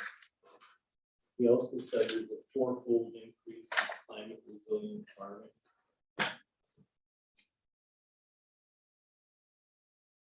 They reported that there was a $3,800 profit from our tree sale. The forester has been working on habitat management, participated in a chainsaw training program, and he's working on the certification for pesticide administration from the New York State DEC for invasive species. If the need should arrive, Ag Markets is collaborating with NYSERD on the location of solar.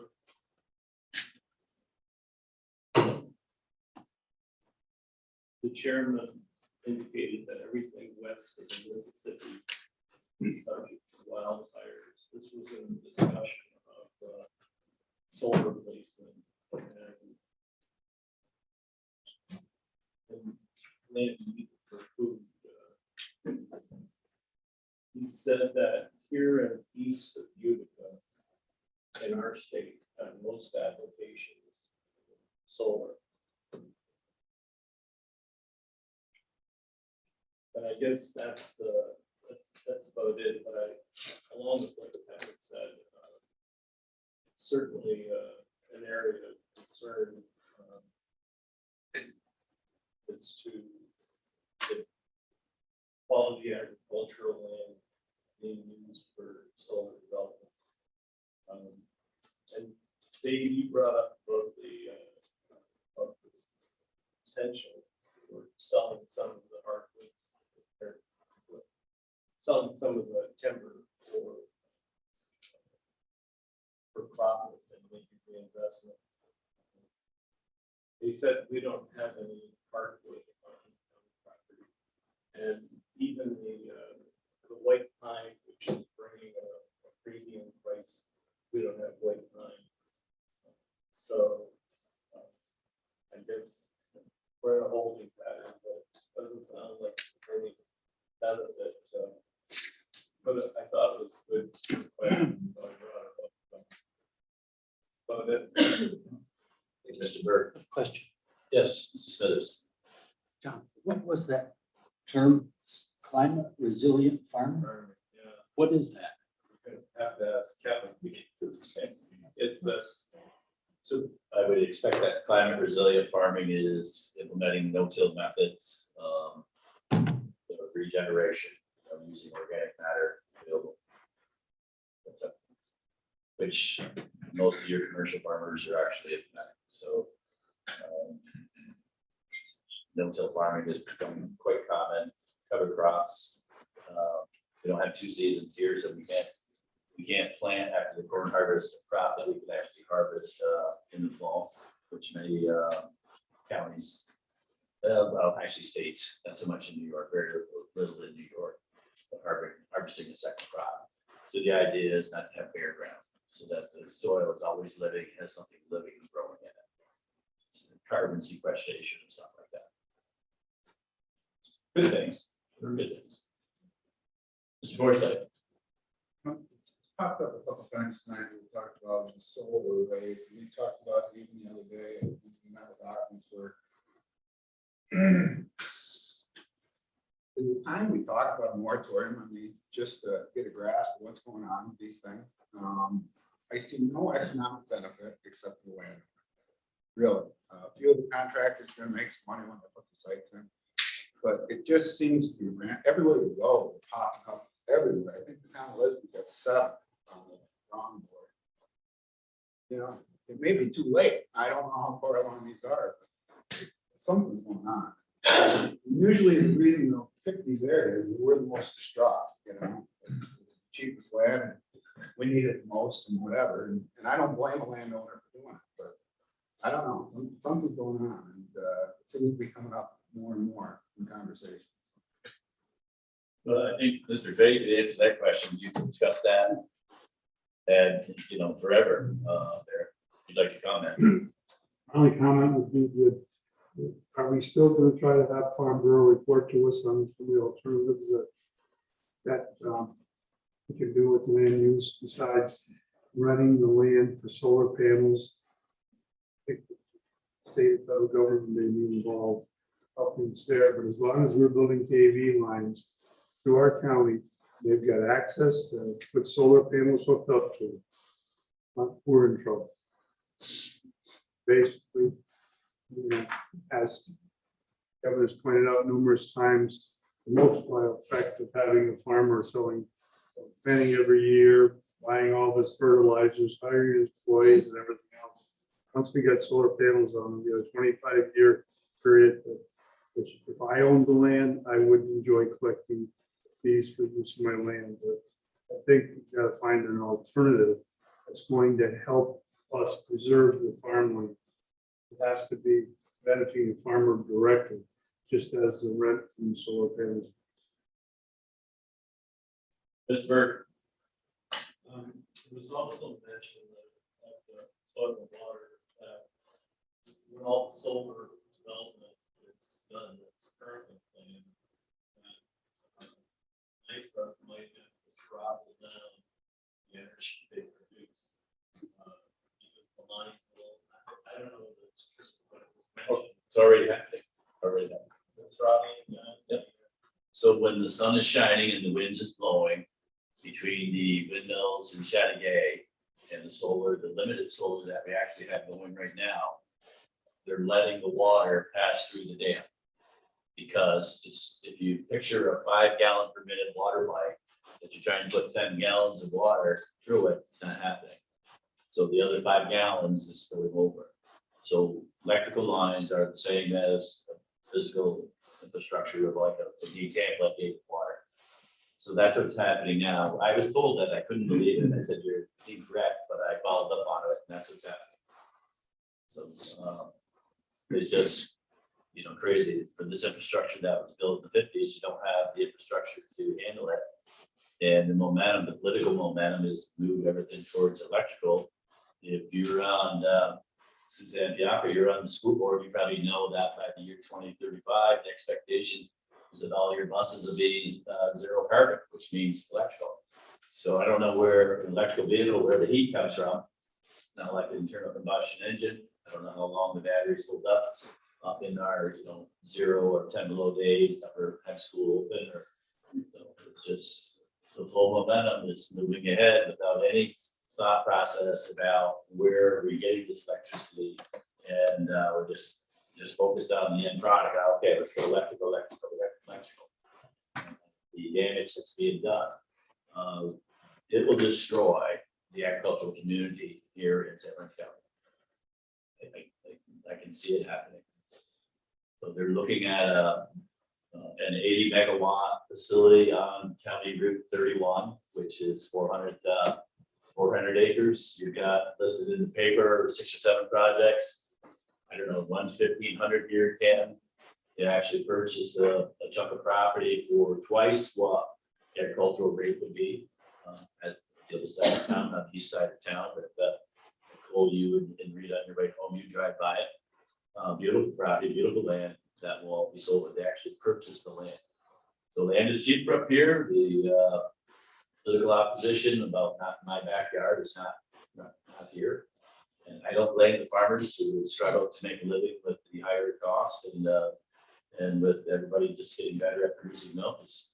It's driven that price of milk down. So that's where we're at. So I think that this county, as far as the amount of money that's being generated in ag, can greatly diminish. Yes. Thank you. I would like to find out what our options are legally, what we can and can't do with the solar. I don't know what we can or can't do, if we can do a moratorium. It'd be nice if somebody could get us that information. So, an attorney. yes, an attorney. And the planning He's department. never around. Right.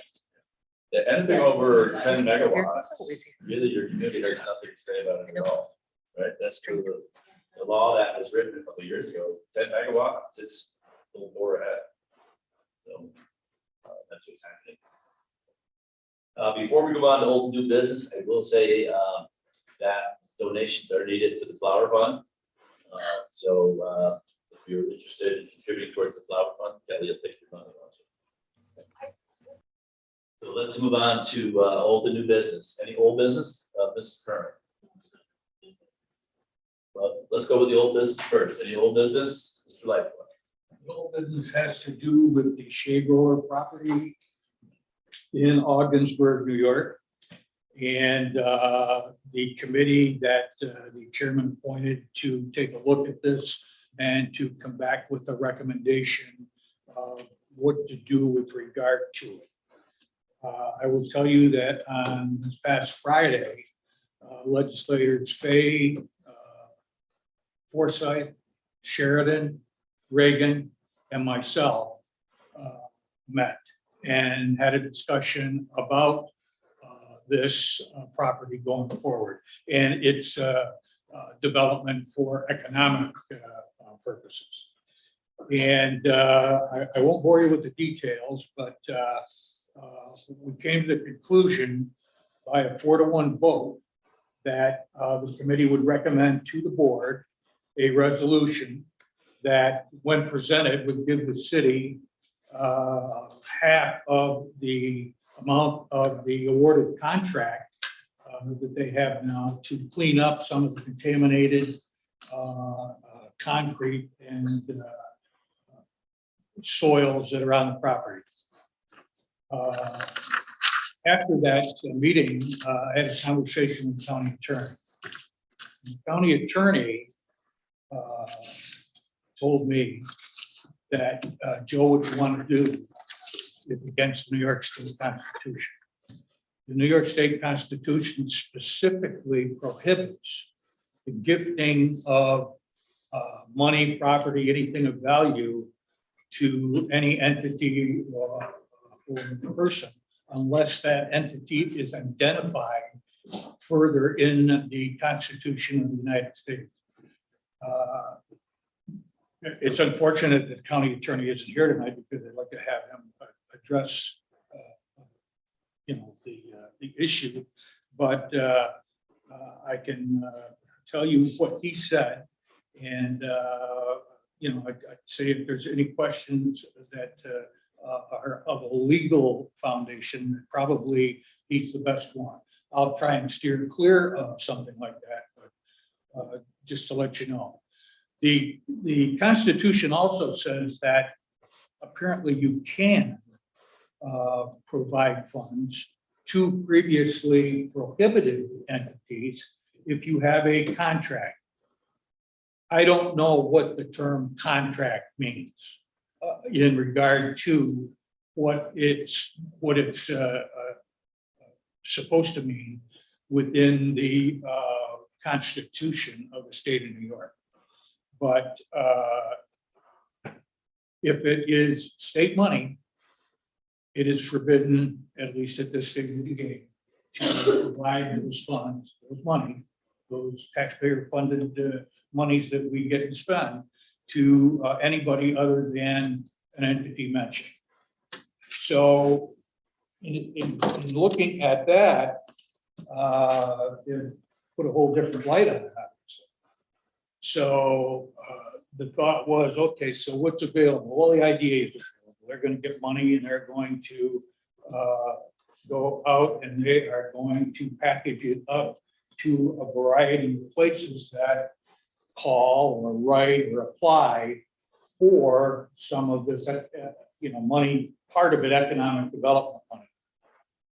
So I posed a question to Patrick. I said, is that something that you would be able to, work into whatever plan you've developed already with the county? And he says, well, yes.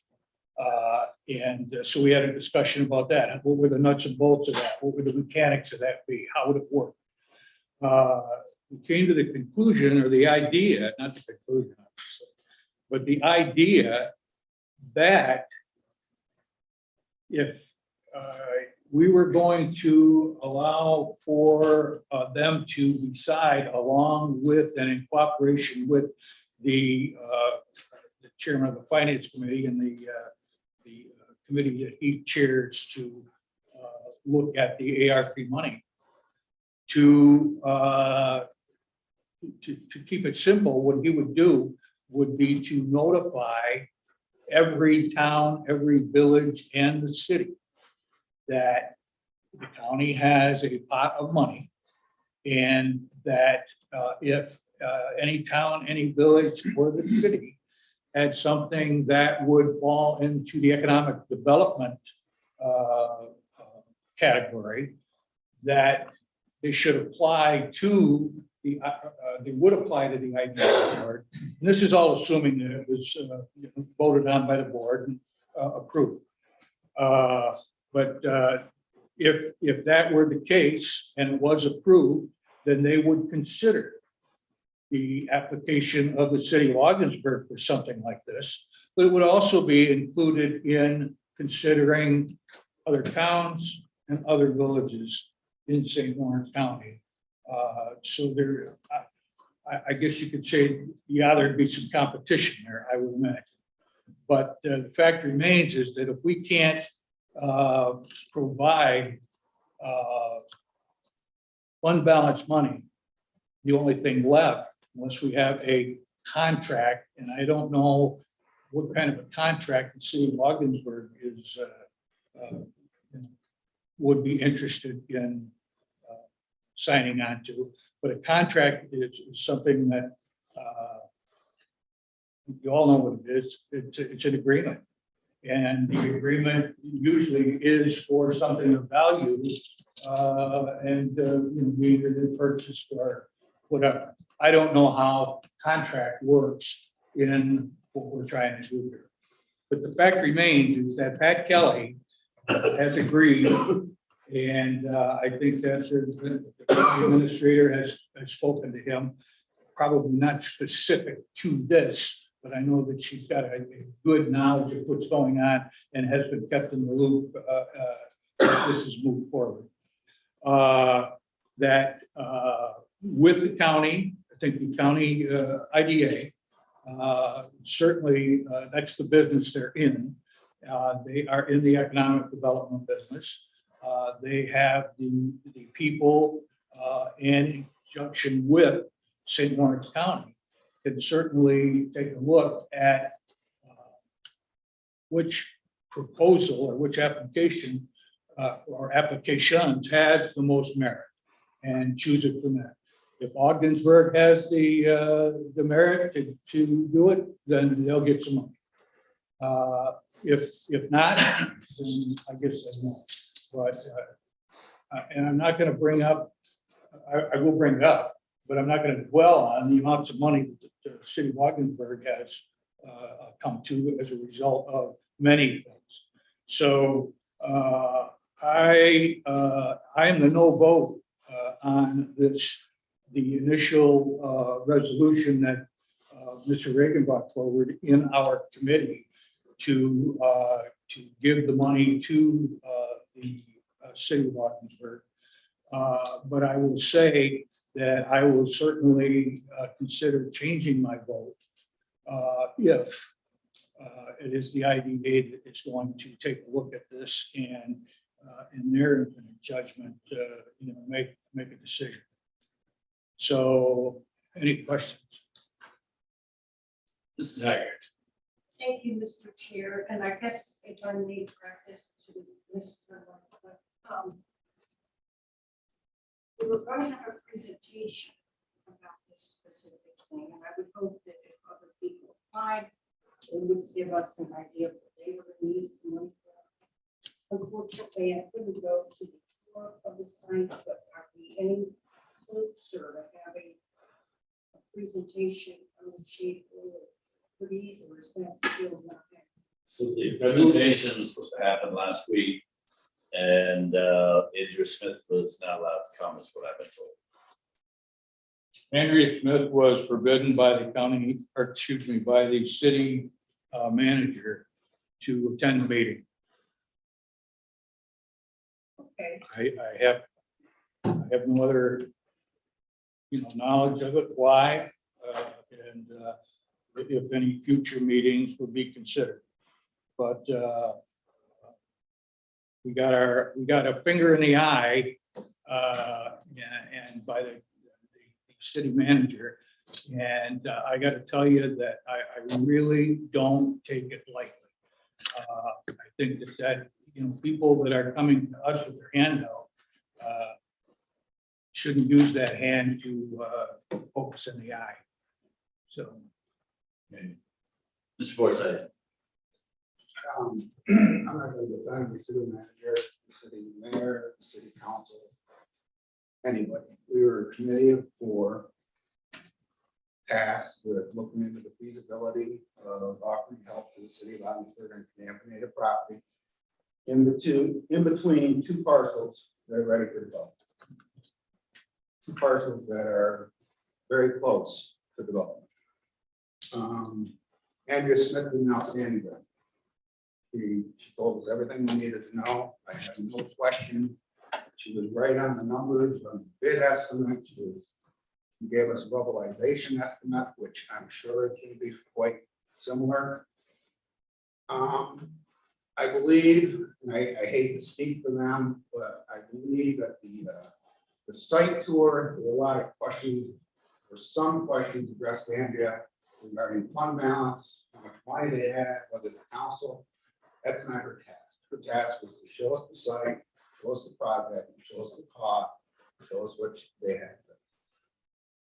They were afraid, I believe, to send her into here and have her inundated with questions of finance, where that's not her expertise, that's the council, the manager's position.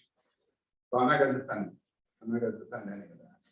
The committee that I was a member of had 4 votes, yes, that felt it was an economic engine for this county, the city, the school district.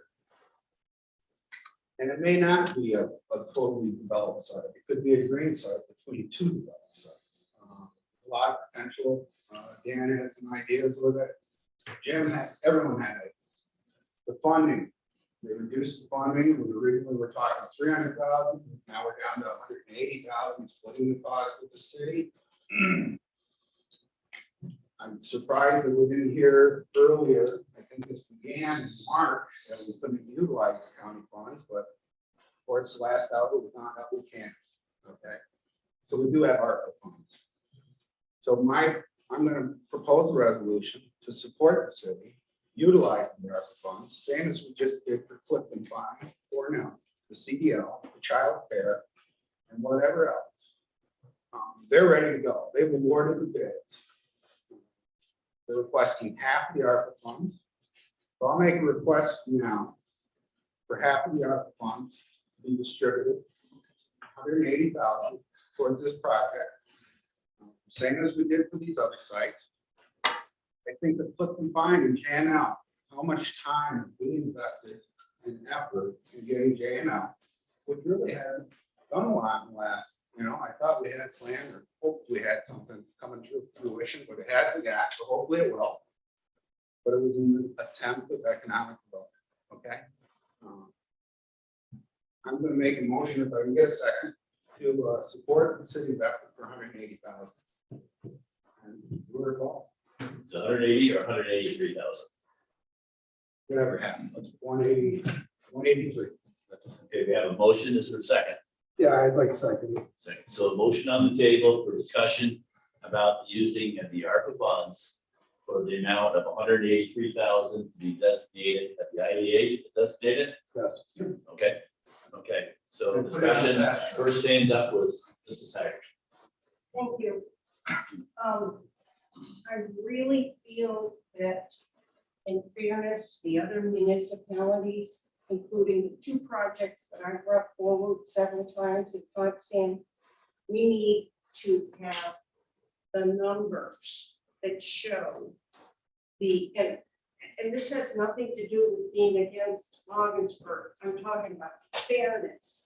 183,000 would cover what I've asked for just about for the North Country Children's Museum and the Arts Council. And I know I'm a broken record.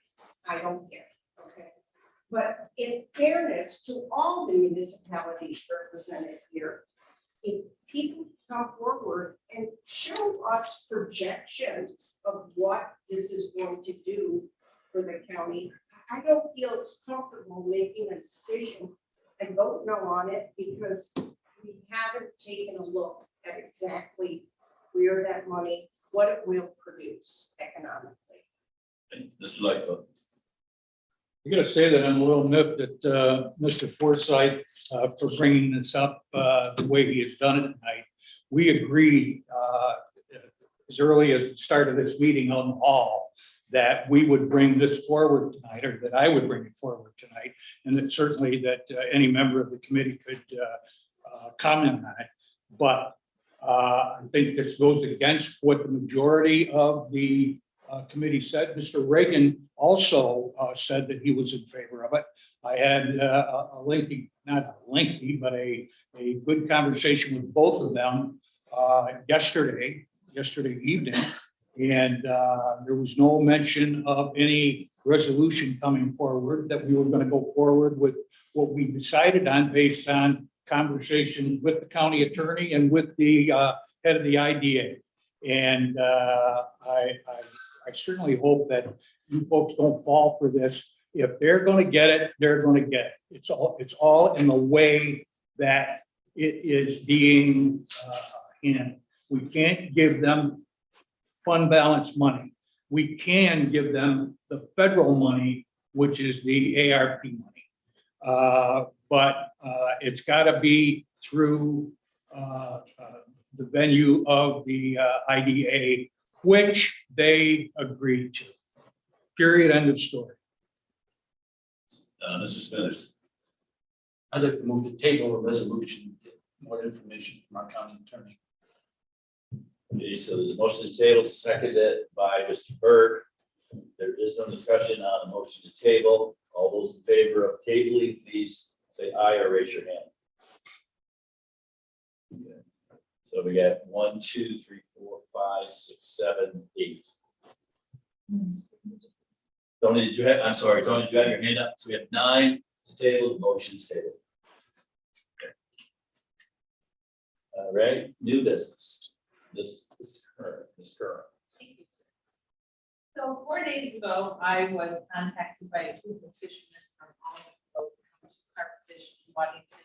They were at Brandy's Brook. Those of you that don't know where Brandy Brook is, it's a nice little boat ramp right off Route 37, just as you're coming into Waddington, kind of across from one of the roads. So they were fishing, they had a whole group there. All of a sudden, the park police show up and they're like, why are you all fishing here? Like, this looks like a cruise event. Don't commit to that. They've been doing it for 12 years. All they've ever done is talk to the Waddington mayor, and they've gone about the business. So they ticketed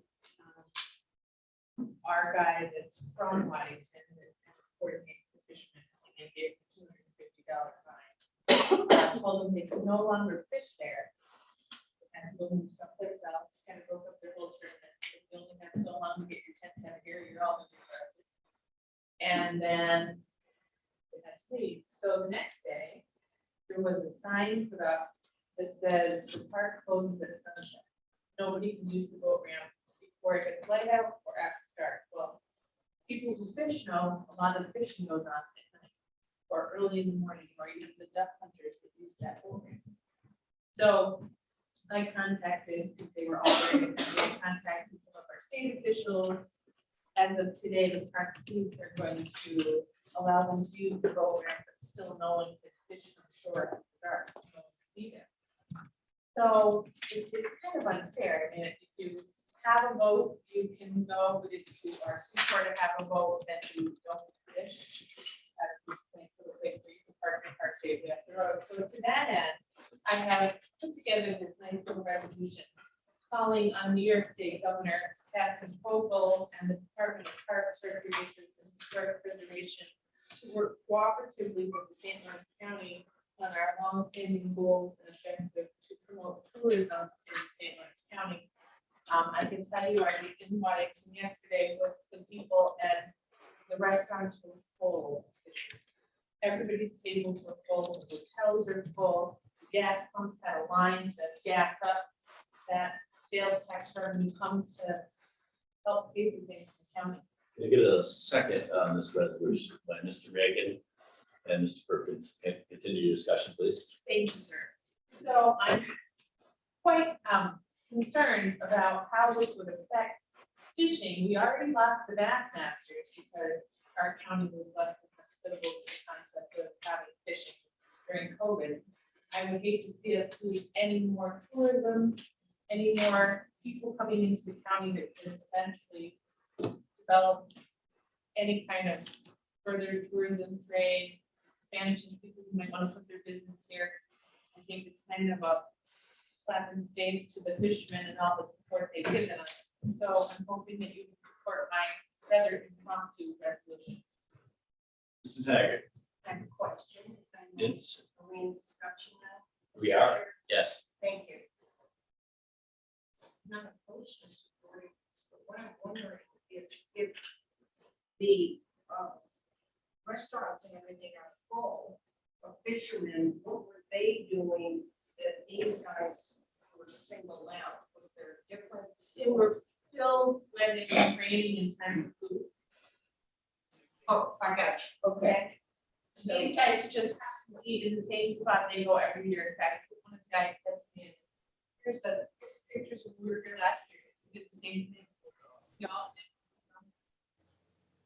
did. We're all did the same thing. Mr. Reagan. Mr. Chair, I just want to commend legislator Kern for bringing this up. The carp tournaments in Waddington have put St. Lawrence County on the world map as a terrific place to for people to come from England, from Europe. I've talked to many of them, and they've told me what a wonderful place and what a wonderful resource we have here in St. Lawrence County on the shores of the St. Lawrence River. In some of these other countries,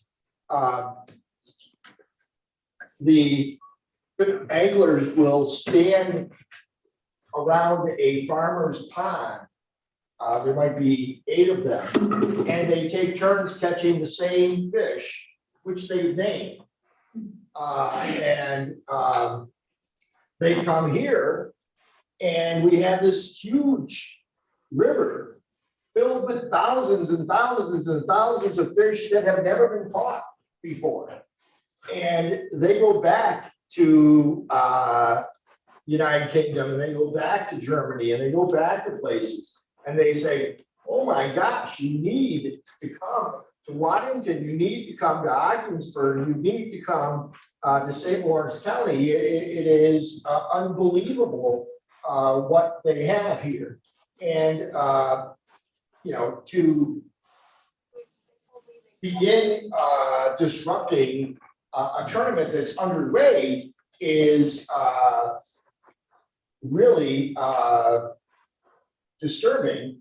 And I really think a mistake was made by someone somewhere who wasn't really aware of the significance of these events. And, you know, mistakes happen. And it's up to us and to help bring it to the attention of those who can help make sure it is addressed and doesn't happen again. And so I would just like to urge everyone to support this resolution because I have seen firsthand. I remember many years ago when Tom Felton, who was Draco in the Harry Potter series, came to Waddington to fish. And I was with the newspaper at the time, and he and I had an extensive talk about carp fishing, which I was unfamiliar with, and so was everyone else in the county at the time, and what a wonderful resource it could be, and which it has turned out to be. So, you know, it's not just carp fishing by any means. Brandy Brook is a major resource on the St. Lawrence River. It is a walleye fishing area. It is a resource for anglers who are interested in all sorts of fishing opportunities. And not everybody can afford a boat. You know, there's lots of people out there who do not have the wherewithal to buy you know, a big power boat to go out on the river. You know, those kind of people need to be able to fish as well. And we need to stand up for them. Mr. Forsythe. Agree 100%. Rita, could you just tell me, it was a $250 fine for what? What was the? Because they were in Brandy Brook fishing in But what was the ticket? Did you hear what the ticket was? Organizing the thing without. Yeah, organized, even though they organized it through Waddington Mayor's office, like that's how it's always happened there. But they ended up, writing the tickets, This was like park police. yes. Mr. Arquette first. Oh, I'm sorry. Thank you, Mr. Chairman. Did you want me to go now? Yeah, go ahead. You can tell me after. This Kern's looking for the actual ticket. Go ahead. Thank you, Kevin. And Jimmy, I wonder if you were working for Senator Ritchie about 11 or 12 years ago. Were you working for her that long ago when I called a meeting? What was going on was in the Brazier area and as far as Cranberry Lake for the snowmobiles, the placement of the one of the stickers, registration or otherwise, had gotten moved in by the state, and people were having trouble adjusting to that. So they were getting pulled over so regularly about that ticket. It was about a $200 fine for this ticket. So there became a really intense back and forth with law enforcement, a lot of the snowmobilers. And like many of these instances, it was actually, for any branch of law enforcement, it was just a couple of aggressive folks, not the whole batch. So a meeting was called, and that's why I was wondering if Jimmy was there, because I could have swore you were at the meeting. It was at the jail, and you did a tremendous job for us. If you remember at that meeting, as did others, we had really pulled the meeting. I pulled the meeting together, and it was to kind of try to deal with this problem and talk it over and make law enforcement understand that, we understand that they have a job to do, but we need tourism. We need, these things to happen for the financial picture of our county. So I think that to a degree, law enforcement came in with every branch was represented, and they brought some heavy hitters in from Albany. And I think that law enforcement was going to kind of push us down, but luckily with folks like Jimmy and Addie, Jenny Russell was actually there and did a tremendous job. And there was some pretty intense back and forth. But at the end of it, and Jimmy, I hope you can agree with me, at the end of it, I think all parties agreed that there was middle ground, and there's absolutely law enforcement serves a valuable purpose, and we need them out there. But again, there was a few very aggressive ones for a couple of different branches of law enforcement, and we asked them to address those individuals, and the problems went away for a long time. So it's saddening to me to hear that they're kind of recurring, because again, I think it's been nearly a decade, and there's still been a few names that surface quite regularly in one or two of those branches. But just a suggestion, it might be time to reconvene with a number of different local law enforcement branches, and and appeal to our side of the situation as well. That we need middle ground. Warning: there's nothing wrong with discretionary authority. That was a term Senator Griffel was fond of us using in that meeting. That discretionary authority, it means a warning, and so warnings are good. It's educational, but it can all start with a meeting. And certainly, I'd be happy to attend a meeting like that and help in any way I could. Thanks. Do you have a response? Yes, thank you, Tony, for bringing that meeting up. I remember it vividly. Initially there was a lot of discussion at that meeting that it was a couple of officers who were too aggressive. But later on in the meeting, the director of snowmobiling for the New York State Department of Parks and Recreation admitted that it was he who had, decided to change where you could put your decal on your snowmobile, and that the decision had been made in Albany to direct Parks and Recreation, or Park Police, to go and enforce it.